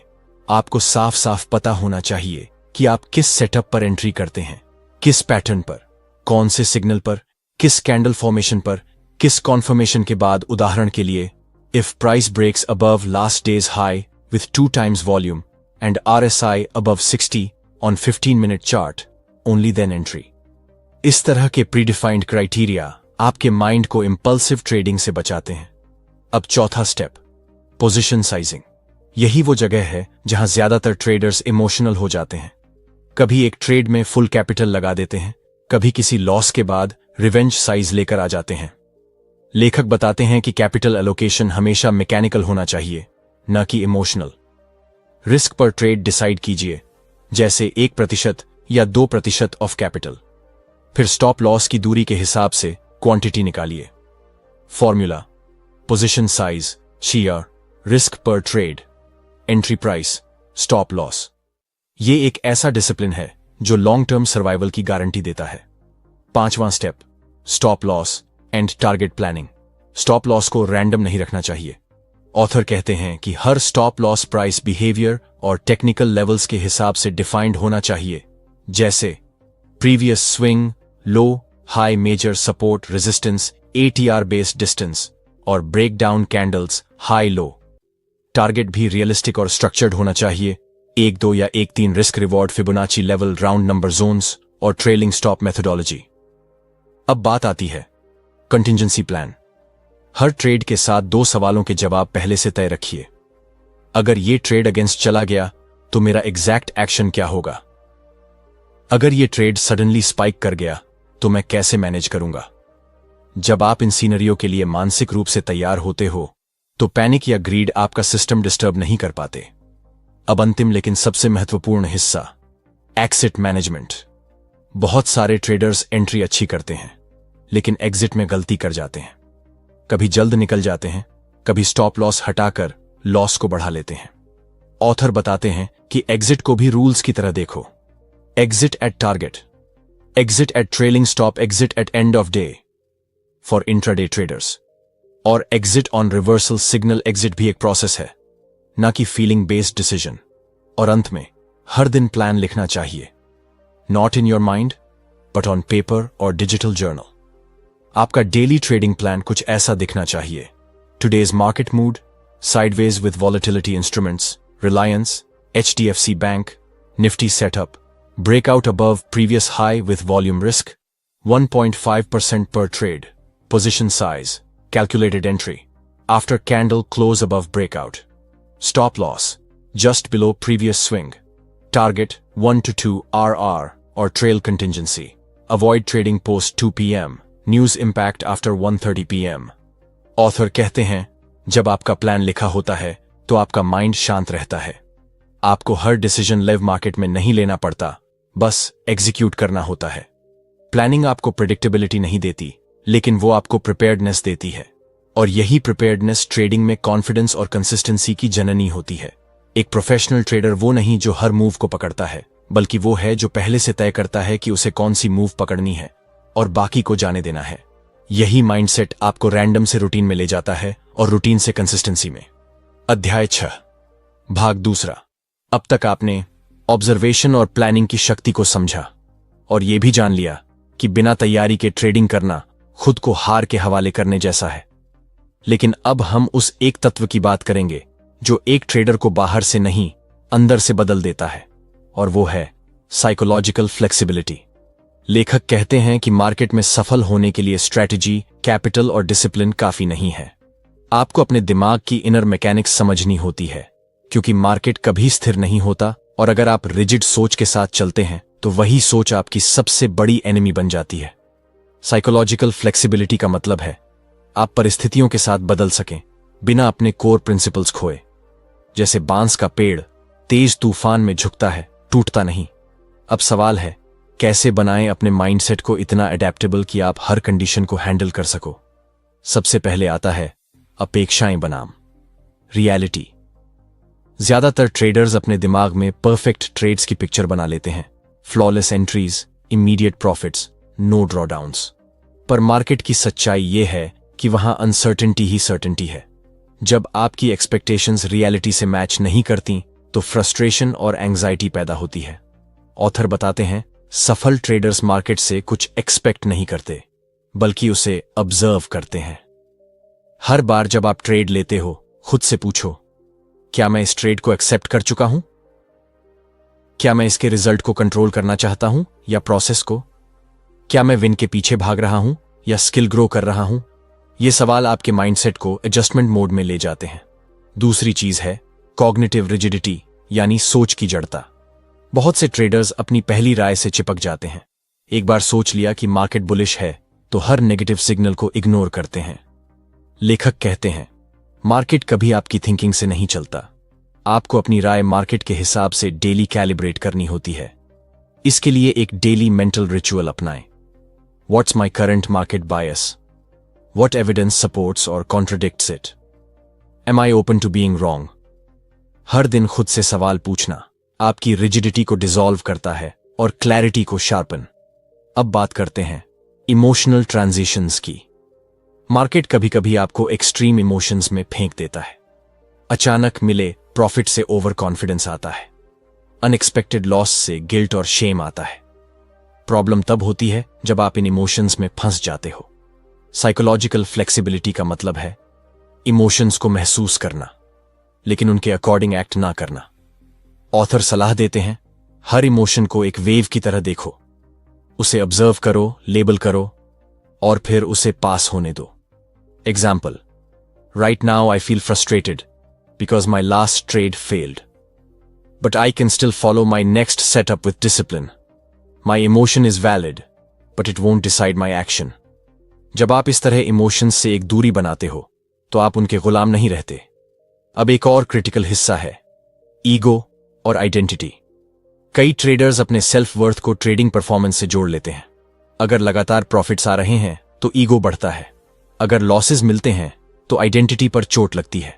लेखक चेताते हैं, यह सबसे खतरनाक ट्रैप है, क्योंकि आप ट्रेडिंग को एक गेम की तरह नहीं, एक आइडेंटिटी क्राइसिस की तरह लेने लगते हो। इससे बचने का रास्ता है खुद को दो हिस्सों में बांटना। 1. ट्रेडर सेल्फ, जो सिस्टम्स, रूल्स और स्ट्रैटेजीज से चलता है। 2. ह्यूमन सेल्फ, जो इमोशंस, डाउट्स और डिजायर्स से बना है। जब आप दोनों को अलग अलग मानते हो तो आप अपनी गलतियों को अपने अगेंस्ट नहीं लेते, आप उन्हें एक सीख की तरह लेते हो, न कि इंसल्ट की तरह। और आखिरी बात जो इस अध्याय को पूरा करती है, एक्सेप्टेंस और कमिटमेंट।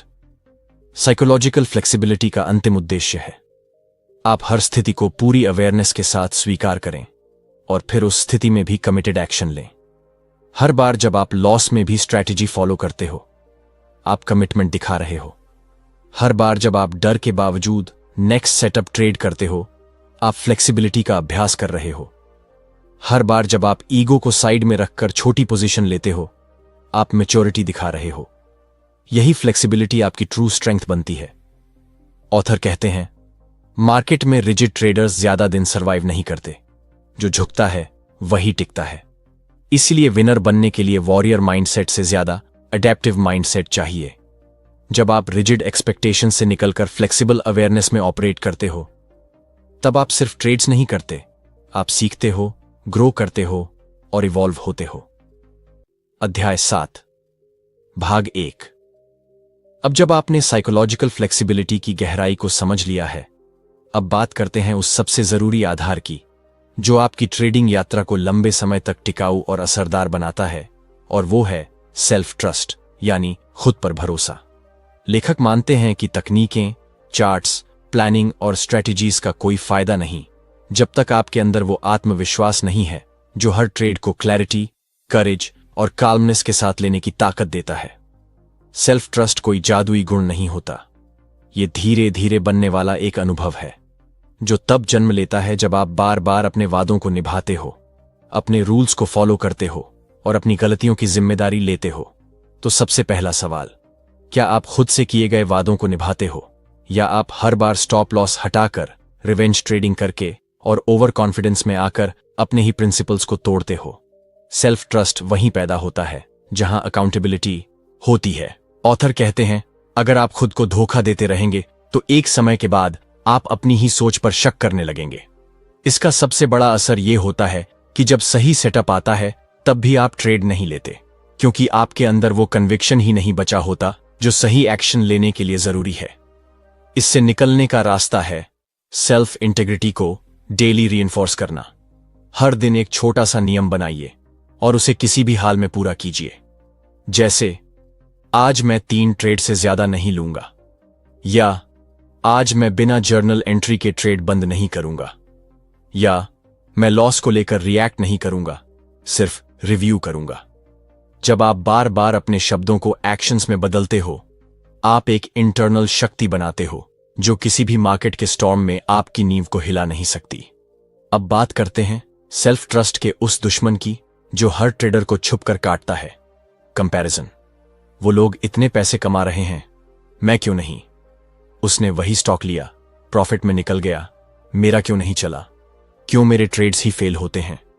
ये सोच आपको आपके सेटअप से हटाकर दूसरों के शैडो में ले जाती है। ऑथर समझाते हैं, कंपैरिजन आपके विजन को दूसरों की नॉइज से भर देता है। आप अपने रूल्स भूल जाते हो और दूसरों की चालों को कॉपी करने लगते हो। इसका समाधान है इंटरनल बेंचमार्क्स सेट करना। हर दिन खुद से एक ही सवाल पूछो, क्या मैं आज कल से बेहतर था? क्या मैंने आज अपना सिस्टम फॉलो किया? क्या मेरी माइंडसेट स्थिर रही? आपका कंपटीशन किसी और से नहीं है, वो उस ट्रेडर से है जो आप एक दिन पहले थे। सेल्फ ट्रस्ट वहीं ग्रो करता है जहां आप खुद के प्रति ईमानदार होते हो। अब चलते हैं एक और जरूरी कॉन्सेप्ट की ओर, फॉरगिवनेस। कभी कभी सेल्फ ट्रस्ट टूटता है और आप खुद को ब्लेम करने लगते हो। एक लॉस मेकिंग स्ट्रीक, एक इंपल्सिव ट्रेड, एक ब्लोन अप अकाउंट, और फिर गिल्ट, शेम और डाउट का तूफान। ऑथर कहते हैं, अगर आप खुद को माफ नहीं कर सकते तो आप खुद पर फिर से विश्वास करना नहीं सीख सकते। फॉरगिवनेस कोई कमजोरी नहीं है, वो सबसे बड़ा रेस्टोरेशन प्रोसेस है। जब आप अपने पास्ट मिस्टेक्स को अपना गुरु बना लेते हो, तभी आप फ्यूचर की क्लैरिटी के साथ आगे बढ़ सकते हो। इसलिए एक सरल सा अभ्यास करें। अपने लॉसफुल ट्रेड या इंपल्सिव एक्शन को एक बार डिटेल में लिखिए, फिर उसके नीचे लिखिए, yes I did this, I accept it and I choose to learn, not to blame. हर बार जब आप ये प्रक्रिया करते हैं, आप खुद के साथ अपने रिश्ते को हीलिंग मोड में डालते हैं। ऑथर इसे साइकोलॉजिकल कैपिटल कहते हैं, आपकी सबसे बड़ी संपत्ति। और अंत में सेल्फ ट्रस्ट को मजबूत करने का आखिरी टूल है कंसिस्टेंट रिफ्लेक्शन। हर हफ्ते खुद से यह सवाल पूछें, मैंने इस हफ्ते खुद से क्या वादा किया था? मैंने क्या पूरा किया, क्या नहीं? मुझे अपने भीतर सबसे ज्यादा गर्व किस बात पर है? क्या मैं अपने प्रोसेस से जुड़ा रहा या आउटकम के पीछे भागा? ये रिफ्लेक्शन आपको ग्राउंडेड रखेगा और आपकी सेल्फ अवेयरनेस को बढ़ाएगा, क्योंकि जब आप अपने साथ गहराई से जुड़े रहते हो, तभी आप मार्केट के केओस में भी सेंटर्ड रह पाते हो। सेल्फ ट्रस्ट कोई गोल नहीं है, ये एक अभ्यास है, एक प्रक्रिया है। हर बार जब आप नियम तोड़ने से खुद को रोकते हो, हर बार जब आप लॉस में भी डिग्निटी से खड़े रहते हो, हर बार जब आप दूसरों से नहीं खुद से इंस्पायर्ड होते हो, तब आप एक ऐसे ट्रेडर बनते हो जो सिर्फ चार्ट्स नहीं पढ़ सकता, बल्कि खुद को भी समझ सकता है। और अंत में यही वो फाउंडेशन है जिस पर असली सक्सेस खड़ी होती है। अध्याय 7, भाग 2। अब तक आपने ट्रेडिंग में ऑब्जर्वेशन, प्लानिंग, फ्लेक्सिबिलिटी और सेल्फ ट्रस्ट को समझा। अब बारी है उस हिस्से की जिसे अक्सर लोग सबसे आखिर में समझते हैं, लेकिन असल में उसे सबसे पहले समझना चाहिए था, और वो है रिस्क के साथ कंफर्ट। लेखक कहते हैं, कोई भी ट्रेडर तब तक कंसिस्टेंट प्रॉफिटेबल नहीं हो सकता जब तक वो रिस्क से डरना बंद नहीं करता और रिस्क के साथ जीना नहीं सीखता। रिस्क मैनेजमेंट कोई बोरिंग कॉन्सेप्ट नहीं है, ये ट्रेडिंग की ब्रीथिंग सिस्टम है। आप चाहे कितनी भी शानदार स्ट्रैटेजी बना लें, लेकिन अगर आपका रिस्क अनकंट्रोल्ड है, तो एक गलत ट्रेड आपका कॉन्फिडेंस, कैपिटल और क्लैरिटी सब कुछ खत्म कर सकता है। अब आइए इसे गहराई से समझते हैं। सबसे पहले रिस्क को इमोशन से अलग करो। बहुत सारे ट्रेडर्स रिस्क को डेंजर की तरह देखते हैं, इसलिए वो हर लॉस को इंसल्ट की तरह महसूस करते हैं। लेकिन लेखक कहते हैं रिस्क कोई एनिमी नहीं है। रिस्क वो रास्ता है जो आपको रिवॉर्ड तक ले जाता है। रिस्क इज न्यूट्रल, न वो अच्छा है न बुरा, वो सिर्फ एक पॉसिबिलिटी है जो हर निर्णय के साथ नेचुरली जुड़ा होता है। इसलिए जब आप किसी ट्रेड में लॉस लेते हो तो उसका मतलब है आपने सिस्टम के हिसाब से एक्ट किया, आउटकम आपकी फेवर में नहीं आया, बस। अब दूसरी चीज, रिस्क का स्ट्रक्चर। आपका रिस्क तभी मैनेजेबल बनता है जब वो क्लियरली डिफाइंड हो। हर ट्रेड से पहले आपको यह तय करना होता है कितना पैसा मैं लूज कर सकता हूं, किस पॉइंट पर मैं मान लूंगा कि यह ट्रेड गलत है, क्या मैं उस नुकसान को एक्सेप्ट करने के लिए तैयार हूं। एक गोल्डन रूल है, never risk more than you are willing to pay to learn. मतलब हर लॉस को एक ट्यूशन फी मानो, और अगर वो फी आपको भारी लग रही है तो इसका मतलब है आप ज्यादा रिस्क ले रहे हो। अब बात करते हैं रिस्क पर ट्रेड। लेखक सुझाव देते हैं कि एक ट्रेड में आपकी कैपिटल का 1% से 2% से ज्यादा रिस्क नहीं होना चाहिए। एग्जाम्पल, अगर आपकी टोटल कैपिटल 1 लाख रुपए है और आप 1% रिस्क ले रहे हैं तो एक ट्रेड में आपका मैक्सिमम लॉस 1000 रुपये होना चाहिए। अब मान लीजिए आपने एक स्टॉक पर एंट्री सोची 500 रुपए पर और आपका स्टॉप लॉस है 490 रुपए, यानी 10 रुपए का रिस्क पर शेयर, तो आप केवल 100 शेयर ही ले सकते हो। 1000 रुपए 10 रुपए, यही कहलाता है पोजीशन साइजिंग। इससे आपको 2 फायदे होते हैं। एक, आप कभी भी एक लॉस से इमोशनली ब्रेकडाउन नहीं होते। 2, आप लॉन्ग टर्म गेम में बने रहते हो। अब एक और महत्वपूर्ण कॉन्सेप्ट, रिस्क ऑफ रूइन। बहुत कम ट्रेडर्स इस पर ध्यान देते हैं। रिस्क ऑफ रूइन का मतलब है कितने कंसेक्यूटिव लॉसेस आपकी कैपिटल को ऐसा नुकसान पहुंचा सकते हैं कि आप रिकवर ही ना कर सको।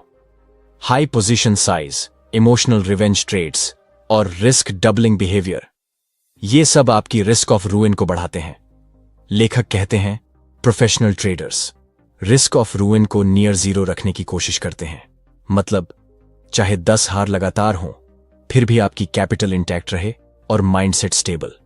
अब चलते हैं रिस्क एंड रिवॉर्ड बैलेंस की ओर। हर ट्रेड से पहले पूछो, क्या इस ट्रेड में कम से कम 1 से 1 का अनुपात है, 2 का रिस्क रिवॉर्ड है। मतलब अगर आप 1000 रुपये रिस्क कर रहे हो तो पोटेंशियल रिवॉर्ड 2000 रुपये होना चाहिए। इससे आपको यह फायदा होता है कि आप कुछ ट्रेड्स में लॉस के बावजूद ओवरऑल प्रॉफिटेबल बने रहो। एग्जाम्पल, 10 ट्रेड्स किए, 4 ट्रेड्स लॉस में गए, 1000 रुपये x 4 बराबर 4000 रुपये का नुकसान। 6 ट्रेड्स प्रॉफिट में गए, 2000 रुपये के गुणा 6 बराबर 12000 रुपये का लाभ, नेट 8000 रुपये का लाभ। और ये तब भी जब आपकी विनिंग एक्यूरेसी सिर्फ 60% थी। अब एक सूक्ष्म लेकिन शक्तिशाली मानसिक संक्रमण की बात करते हैं। जोखिम स्वतंत्रता है। जब आप रिस्क को क्लियरली डिफाइन कर देते हो तो आपको पता होता है वर्स्ट केस क्या है और आप उस सिचुएशन के लिए रेडी होते हो। और जब वर्स्ट केस क्लियर होता है तो आपका माइंड फ्री होता है, हेजिटेशन नहीं होता, ओवरथिंकिंग नहीं होती, आप कॉन्फिडेंट डिसीजन ले सकते हो। एक ट्रेडर को फियर तब होता है जब उसे यह नहीं पता होता कि क्या खो सकता हूं, लेकिन जब आप हर ट्रेड में जानते हो कि आप मैक्सिमम क्या रिस्क ले रहे हो तब आप बोल्ड, काम और डिसाइसिव बनते हो। अब आखिर में एक जरूरी practice, pre defined daily risk limit. मतलब आप पहले ही डिसाइड करो कि आज का मैक्सिमम लॉस कितना हो सकता है। एग्जाम्पल, मैं आज 3000 रुपये से ज्यादा लॉस नहीं लूंगा, अगर हो गया तो सिस्टम शट डाउन और मार्केट से ब्रेक। इस सिंपल रूल से आप ओवर ट्रेडिंग और रिवेंज ट्रेड से बच जाते हो। लेखक बताते हैं डिसिप्लिन की असली परीक्षा तब होती है जब आप लॉसेस फेस कर रहे होते हो और फिर भी काम रहकर सिस्टम फॉलो करते हो। रिस्क को एक्सेप्ट करना कोई कमजोरी नहीं बल्कि सबसे बड़ी मैच्योरिटी है, क्योंकि ट्रेडिंग में सक्सेस ना तो सिर्फ बड़े प्रॉफिट से आती है और ना ही हर बार सही होने से, बल्कि हर बार गलत होने पर भी सही तरीके से संभालने की ताकत से आती है। और यही रिस्क मास्टरी है। अध्याय 8 भाग 1। अब जब आपने रिस्क को लेकर क्लैरिटी और मास्टरी के गहरे स्तर को समझ लिया है, अब वक्त है उस चीज को एक्सप्लोर करने का जो आपको ट्रेडिंग में प्रोफेशनल जोन में लेकर जाती है, और वो है प्रोसेस ओरिएंटेशन। ज्यादातर नए ट्रेडर्स आउटकम ओरिएंटेड माइंडसेट में फंस जाते हैं। उनके लिए हर ट्रेड का मतलब होता है कितना पैसा बना, हर दिन का मतलब होता है आज का P&L क्या है, हर हफ्ते का मतलब होता है मेरा ROI कितना हुआ। लेखक कहते हैं यही सोच लॉन्ग टर्म कंसिस्टेंसी का सबसे बड़ा दुश्मन है, क्योंकि जब आप सिर्फ रिजल्ट पर फोकस करते हो तो आप आउटकम को कंट्रोल करने की कोशिश करते हो, जो कभी पॉसिबल होता ही नहीं। मार्केट का आउटकम कभी आपके कंट्रोल में नहीं होता। आप सिर्फ अपने एक्शन को कंट्रोल कर सकते हो, और एक्शन सिर्फ तब कंट्रोल होता है जब आप प्रोसेस पर फोकस करते हो। अब सवाल है, प्रोसेस ओरिएंटेड माइंडसेट कैसे बनाया जाए? सबसे पहले डिफाइन योर प्रोसेस। प्रोसेस का मतलब है आपकी ट्रेडिंग की स्टेप बाय स्टेप प्रोसीजर, जो आपके माइंडसेट, मेथड्स और मनी के डिसीजंस को एक सिस्टम में बांधती है। प्रोसेस में यह सब आता है: morning preparation, market opening behaviour, setup, recognition, entry confirmation, position, sizing, risk management, exit strategy, post trade journaling, daily review. आपका प्रोसेस ही आपका पर्सनल ऑपरेटिंग सिस्टम होता है। अब दूसरा step, measure process not profit. लेखक कहते हैं, हर ट्रेड के बाद आप ये इवेल्युएट करो, क्या मैंने सिस्टम फॉलो किया? क्या मैंने बिना इमोशन के एंट्री एंड एग्जिट ली? क्या मैंने ओवर ट्रेड किया? क्या मैंने रूल बेस्ड डिसीजन लिया या इंपल्स बेस्ड? अगर आपने प्रोसेस फॉलो किया तो भले ही ट्रेड लॉस में गया हो, वो सक्सेस है, और अगर आपने सिस्टम तोड़ा, भले ही ट्रेड प्रॉफिट में गया हो, वो फेलियर है। यही माइंडसेट आपको इनर कंसिस्टेंसी देता है। अब बात करते हैं प्रोसेस रीइंफोर्समेंट मैकेनिज्म। ये वो डेली और वीकली प्रैक्टिसेस हैं जो आपको प्रोसेस से जुड़ा रखते हैं। 1. Daily pre market routine chart study, key levels global news mental preparation. Affirmations, मैं अपने प्रोसेस का पालन करता हूं, I respect my risk. 2. Intraday checklist, is this setup according to my plan? Is my mind calm? Am I forcing this trade or it's part of flow? 3. Post-market journal total trades, taken setup type, entry exit match with plan, on and not emotional rating, 1 से 10 learnings of the day। ये सब मिलकर एक ऐसा environment बनाते हैं जिसमें आप हर दिन एक ही डिसिप्लिन में ऑपरेट करते हो, चाहे मार्केट बुलिश हो, साइडवेज हो या पैनिक में हो। अब आइए समझते हैं why process orientation leads to confidence। Confidence तब नहीं आता जब आप एक ट्रेड में प्रॉफिट कमाते हो, वो आता है जब आप 10 ट्रेड लेते हो और हर बार अपने प्लान को फॉलो करते हो। कॉन्फिडेंस आता है जब आप लॉसेस को भी प्राउडली रिकॉर्ड करते हो, क्योंकि आप जानते हो कि आपने स्ट्रैटेजी नहीं छोड़ी। कॉन्फिडेंस आता है जब आप जानते हो कि आप आउटकम्स से नहीं, सिस्टम्स से पावर्ड हो। ऑथर कहते हैं, जब आप प्रोसेस ड्रिवन होते हो तो आपके डिसीजंस शांत, न्यूट्रल और शार्प होते हैं, और जब डिसीजन क्वालिटी हाई होती है तो आउटकम्स नेचुरली इंप्रूव होते हैं। Outcome is the by product of process excellence. अब बात करते हैं प्रोसेस ड्रिफ्ट। प्रोसेस ड्रिफ्ट तब होता है जब आप कंसिस्टेंसी से हटने लगते हो। जैसे एक दिन ट्रेड मिस कर दिया, फिर रूल थोड़ा रिलैक्स किया, फिर बिना सेटअप के एंट्री ली, फिर जर्नल करना छोड़ दिया। धीरे धीरे आपका डिसिप्लिन टूटने लगता है और आप फिर से इमोशनल ट्रेडिंग में वापस लौट जाते हो। इससे बचने के लिए हर हफ्ते खुद से एक ऑनेस्ट सवाल पूछो, क्या मैं अपनी प्रोसेस को 80% या उससे ज्यादा समय तक फॉलो कर रहा हूं? अगर जवाब नहीं है तो तुरंत रिसेट करो। प्रोसेस ड्रिफ्ट को पकड़ने और ठीक करने का सबसे अच्छा टूल है अकाउंटेबिलिटी पार्टनर या वीकली रिव्यू सेशन। हर हफ्ते खुद को या किसी साथी को एक्सप्लेन करो, मैंने क्या सीखा, कहां गड़बड़ी हुई, क्या एडजस्टमेंट की जरूरत है। यह प्रोसेस सेल्फ करेक्शन को आसान और ऑटोमेटिक बना देती है। अब एक आखिरी चीज जो प्रोफेशनल माइंडसेट में जरूरी है, एम्ब्रेसिंग बोर्डम। ऑथर कहते हैं, प्रोफेशनल ट्रेडिंग ग्लैमरस नहीं होती, वो प्रेडिक्टेबल होती है, रूटीन होती है, रिपीटेटिव होती है। हर दिन वही पैटर्न, वही चेकलिस्ट्स, वही rules, over and over again. Newbie traders excitement ढूंढते हैं, इसलिए वो ओवर ट्रेड करते हैं। प्रो ट्रेडर्स बोर्डम एक्सेप्ट करते हैं और उसी में मास्टरी पाते हैं। इसलिए जब आपका ट्रेडिंग बोरिंग लगने लगे तो समझिए आप सही दिशा में हैं। यही प्रोसेस ओरिएंटेड माइंडसेट आपको रैंडम ट्रेडर से प्रॉफिटेबल ट्रेडर में बदलता है। एक ऐसा ट्रेडर जो हर दिन कहता है, मैं आउटकम नहीं, एक्सेलेंस के लिए ट्रेड करता हूं। और जब एक्सेलेंस हैबिट बन जाती है तो सक्सेस सिर्फ मैटर ऑफ टाइम रह जाती है। अध्याय 8, भाग 2। अब तक आपने प्रोसेस ओरिएंटेड माइंडसेट की गहराई को समझ लिया और जान लिया कि कैसे डिसिप्लिन, रूटीन और सिस्टम आपको ट्रेडिंग की दुनिया में प्रोफेशनल बनाते हैं। लेकिन अब हम एक ऐसे हिस्से में कदम रखेंगे जहां से सबसे बड़ा बदलाव शुरू होता है।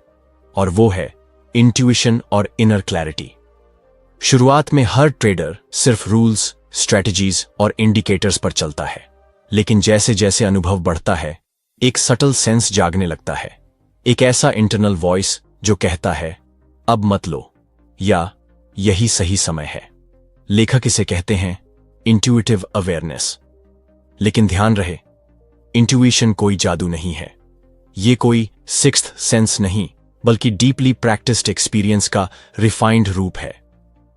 जब आप हजारों चार्ट देखते हो, सैकड़ों ट्रेड करते हो, हर गलती से सीखते हो, तब एक सबकॉन्शियस पैटर्न रिकॉग्निशन सिस्टम बनता है जो बिना लॉजिक के भी सही सिग्नल देने लगता है।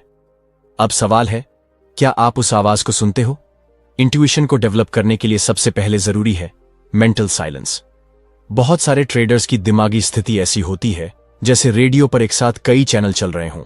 Fear, greed, doubt, past memories, future worries. और जब दिमाग में इतना शोर होता है तब वो सटल वॉइस इंट्यूशन सुनाई ही नहीं देती। इसलिए ऑथर सलाह देते हैं हर ट्रेड से पहले 1 से 2 मिनट का इनर पॉज लें। बस आंखें बंद करें और अपने शरीर व सांस को ऑब्जर्व करें। एक सिंपल सवाल पूछें, क्या मैं इस डिसीजन को क्लैरिटी से ले रहा हूं या किसी इमोशन से? फिर उस इंटरनल रिस्पॉन्स को महसूस करें जो रिएक्शन नहीं, एक शांत अवेयरनेस की तरह महसूस होता है। अब दूसरी चीज, ट्रैक योर गट फीलिंग। हर बार जब आपको कोई स्ट्रॉन्ग इनर सिग्नल आए उसे नोट करें। क्या उस समय मार्केट का बिहेवियर क्लियर था? क्या वो सिग्नल आपके सिस्टम से अलाइंड था? क्या आपने उस पर एक्ट किया या इग्नोर किया? धीरे धीरे आप ये समझने लगेंगे कि कब आपकी गट साउंड होती है और कब वो सिर्फ बायस है। अब एक बहुत महत्वपूर्ण विषय, difference between intuition and impulse. Impulse अचानक आने वाली तीव्र भावना होती है जो एक्साइटमेंट या डर पर आधारित होती है। इंट्यूशन एक शांत, स्थिर चेतना होती है जो वर्ड्स में नहीं पर क्लैरिटी में बोलती है। इंपल्स कहता है ये मौका मत छोड़ो, इंट्यूशन कहता है ठहरो, देखो क्या ये रियल है। इंपल्स तेज होता है, इंट्यूशन गहरा होता है। इंपल्स बाहरी नॉइस पर आधारित होता है, इंट्यूशन अंदरूनी शांति से निकलता है। इसीलिए अपनी इनर क्लैरिटी को पहचानना सबसे जरूरी कला है। अब बात करते हैं माइंडफुलनेस इन एग्जीक्यूशन। इंट्यूशन तभी काम करता है जब आप हर ट्रेड को फुल अवेयरनेस के साथ एग्जीक्यूट करते हो, ऑटो पायलट मोड में नहीं। ऑथर कहते हैं हर बार जब आप क्लिक करते हो वो एक्ट सेक्रेड होना चाहिए। उस वक्त आपकी अवेयरनेस पूरी तरह प्रेजेंट होनी चाहिए। आपने क्यों लिया ये ट्रेड? कहां निकलोगे अगर सही चला? कहां मानोगे कि आप गलत थे? माइंडफुल एग्जीक्यूशन से इंट्यूशन और भी तेज होता है क्योंकि माइंड डिस्ट्रैक्शन से मुक्त होता है। अब चलते हैं एक और पावरफुल टूल की ओर, मेडिटेटिव जर्नलिंग। डे खत्म होने पर सिर्फ ट्रेड नहीं, अपने अंदर क्या चला उसे भी लिखो। मैंने क्यों हेजिटेशन की? कब मुझे सबसे क्लैरिटी महसूस हुई? कब मेरी गट फीलिंग सही निकली? ये सब आपको अपने ही माइंडसेट की मैप दिखाता है। इंट्यूशन को शार्प करना एक आर्ट है और यह तब आता है जब आप खुद को ध्यान से सुनते हो। और आखिर में एक कोर ट्रूथ, ऑथर कहते हैं मार्केट आपको हमेशा फीडबैक देता है, लेकिन अगर आप खुद को नहीं सुनते तो आप मार्केट को भी नहीं सुन सकते।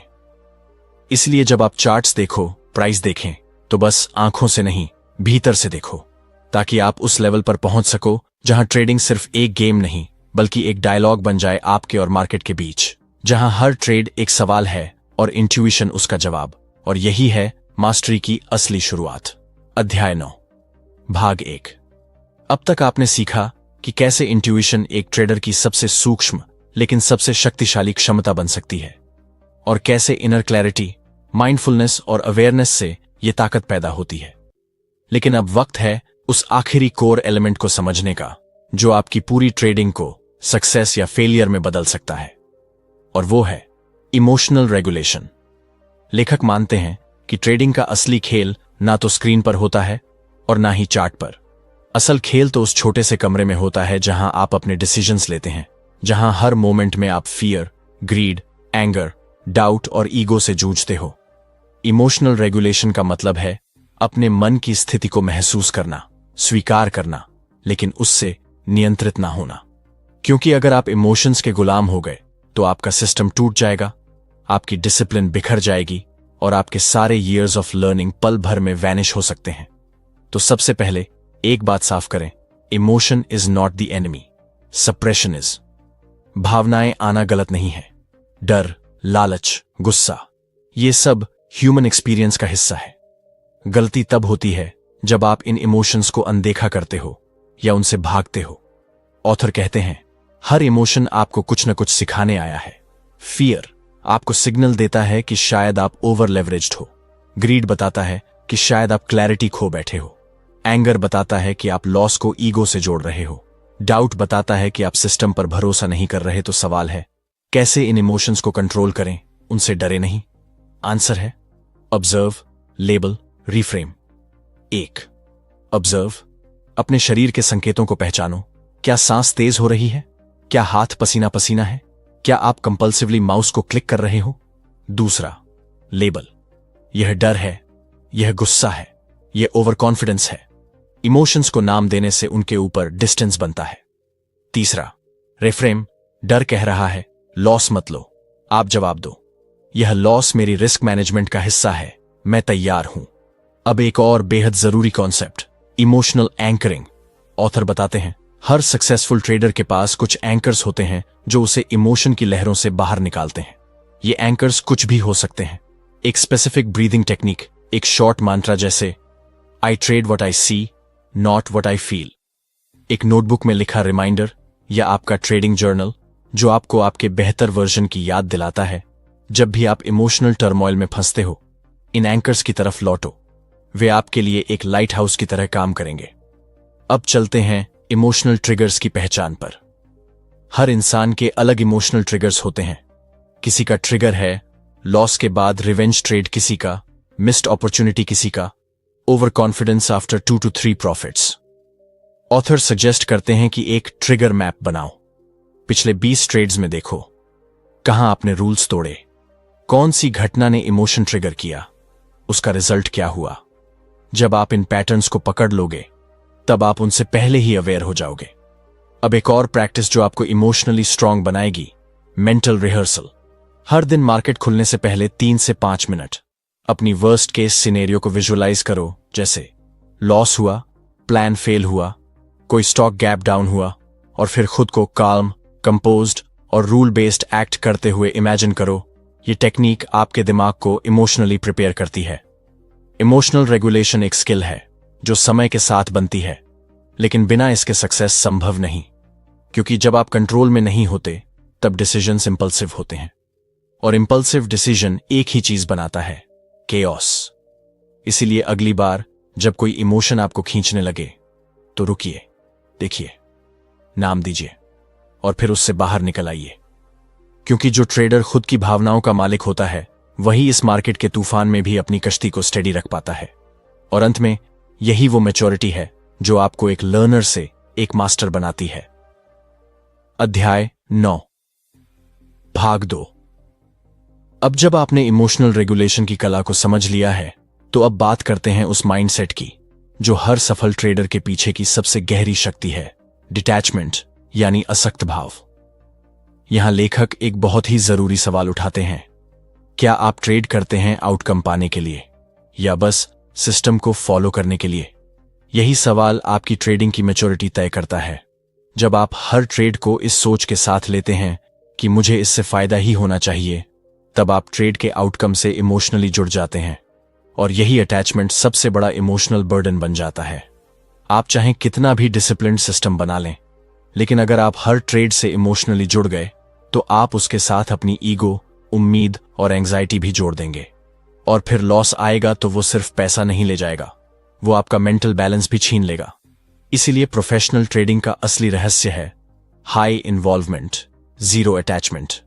मतलब आप पूरी तैयारी से ट्रेड करो, हर कदम सोच कर लो, लेकिन उसके आउटकम को कंट्रोल करने की कोशिश ना करो, क्योंकि आउटकम कभी भी 100% आपके कंट्रोल में नहीं होता। आपका कंट्रोल सिर्फ प्रोसेस पर है।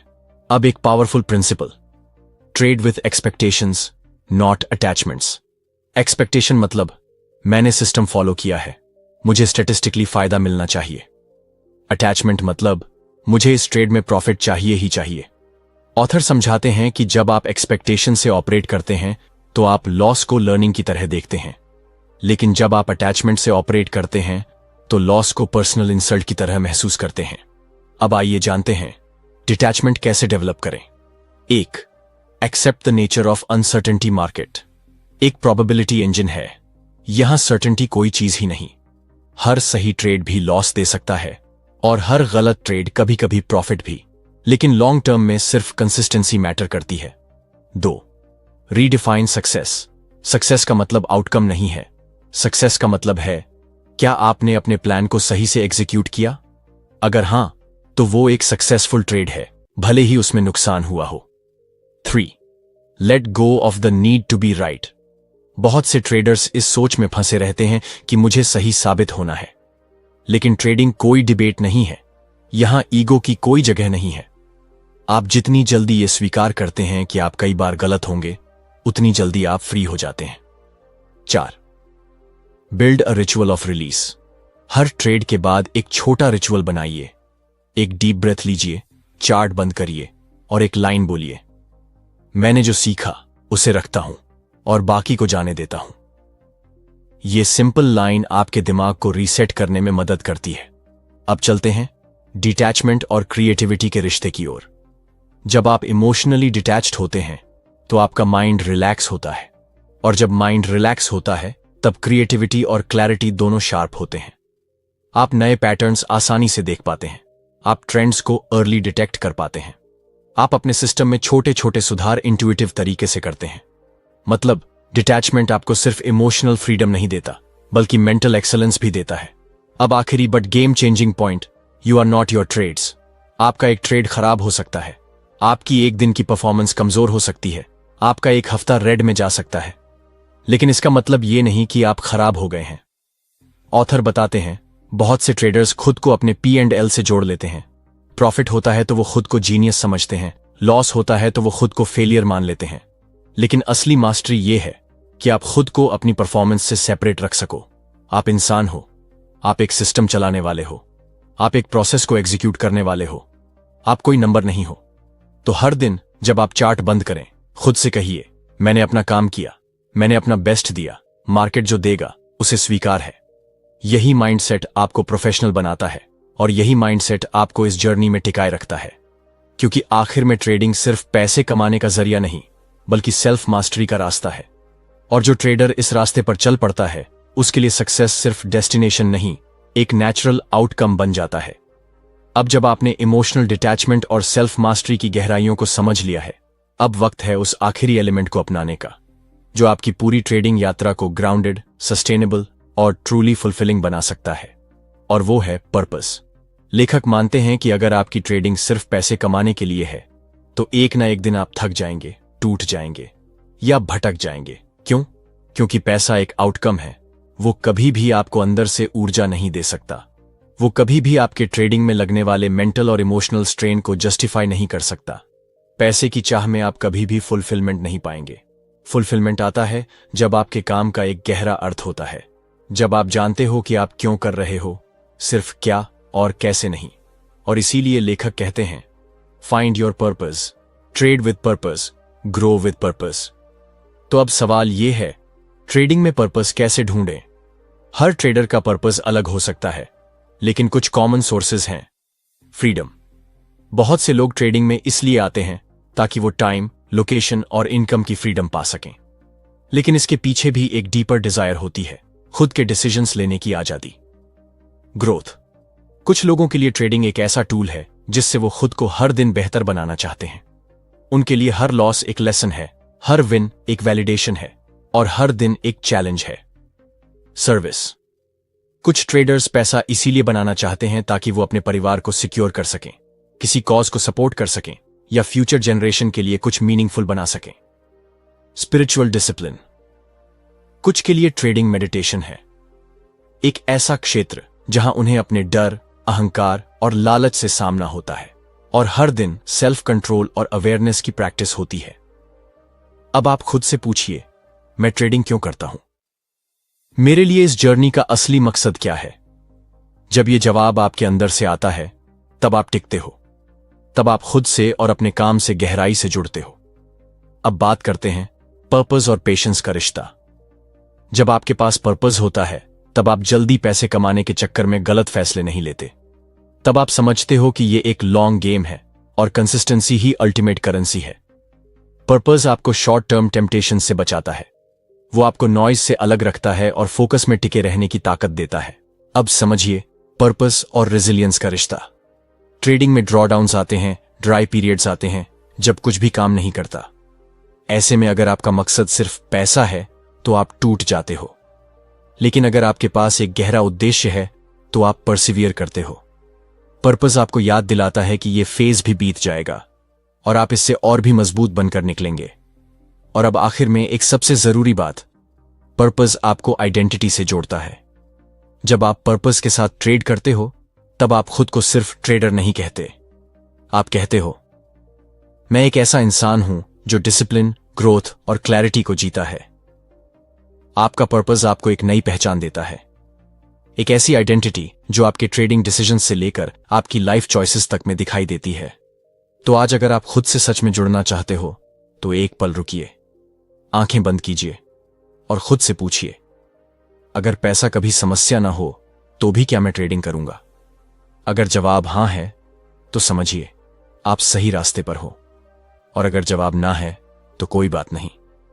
शायद वक्त आ गया है अपने वाई को फिर से एक्सप्लोर करने का, क्योंकि जब आप अपने पर्पस से जुड़ जाते हो तो ट्रेडिंग एक स्ट्रगल नहीं बल्कि एक सोलफुल जर्नी बन जाती है। एक ऐसी जर्नी जो आपको सिर्फ पैसे ही नहीं बल्कि मीनिंग, मास्टरी और मेंटल पीस भी देती है। और शायद यही इस पूरी यात्रा की सबसे बड़ी जीत होती है। अध्याय 10, भाग 2। अब जब आपने ट्रेडिंग के सभी प्रमुख आंतरिक पहलुओं को समझ लिया है, mindset, emotions, discipline, intuition, detachment और प्योरपस, तो अब वक्त है इस यात्रा को एक ऐसे समापन तक पहुंचाने का जो न सिर्फ सीख का सार हो बल्कि आपको अगले स्तर की ओर प्रेरित भी करे। यही है अंतिम अध्याय, इंटीग्रेशन, यानी सब कुछ जोड़कर एक पर्सनल ट्रेडिंग सिस्टम बनाना जो सिर्फ किताबों से नहीं बल्कि आपकी खुद की सोच, अनुभव और सेल्फ अवेयरनेस से निकला हो।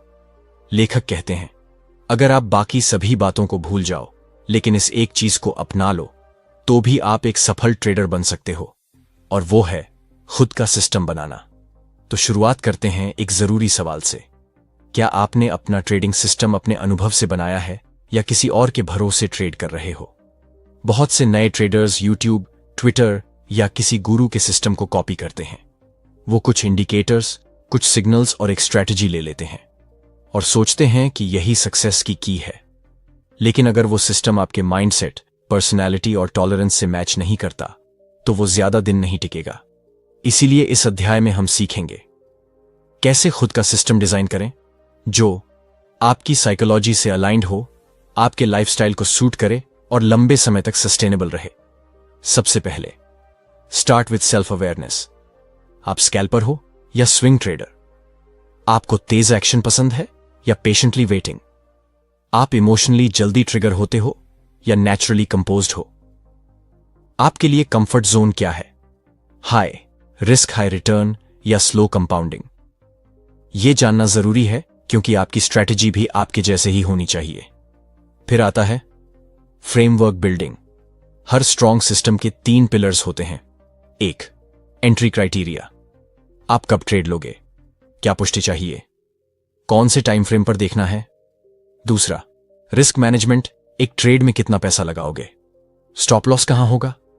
रिस्क टू रिवॉर्ड कितना मिनिमम होगा? 3, एग्जिट स्ट्रैटेजी। प्रॉफिट कहां बुक करोगे? कब बाहर निकलोगे अगर चीजें आपके खिलाफ जाएं? और सबसे जरूरी, क्या आप इसे बार बार डिसिप्लिन से बिना बायस के फॉलो कर सकते हो? अब कुछ एडवांस्ड इंटीग्रेशन पॉइंट्स। जर्नलिंग और रिव्यू। हर हफ्ते अपने सिस्टम को इवैल्यूएट करो। क्या यह अब भी काम कर रहा है? क्या आपको कोई नए पैटर्न दिख रहे हैं? क्या आपको अपनी साइकोलॉजी में कुछ बदलने की जरूरत है? रूटीन और रिचुअल्स। सक्सेसफुल ट्रेडर्स का एक स्ट्रॉन्ग रूटीन होता है।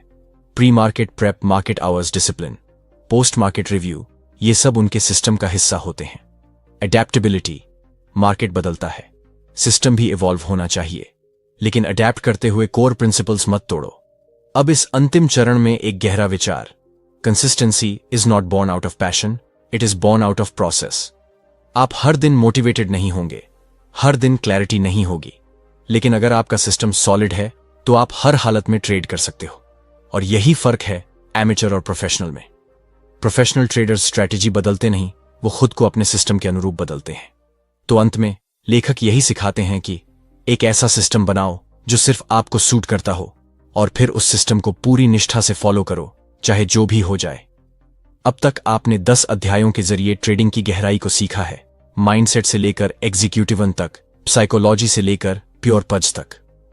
अब आप सिर्फ एक ट्रेडर नहीं, बल्कि एक disciplined, aware, purposeful market participant बन चुके हों। और यही है वो रियल ट्रांसफॉर्मेशन जो आपको भीड़ से अलग करता है। अगर आपको ये वीडियो पसंद आया हो तो इसे लाइक करें और चैनल को सब्सक्राइब करना न भूलें। अपनी राय कमेंट्स में जरूर बताएं। आपकी प्रतिक्रिया हमारे लिए बहुत मायने रखती है। अगर आपको लगता है कि ये जानकारी किसी और के लिए भी उपयोगी हो सकती है तो इसे शेयर करें।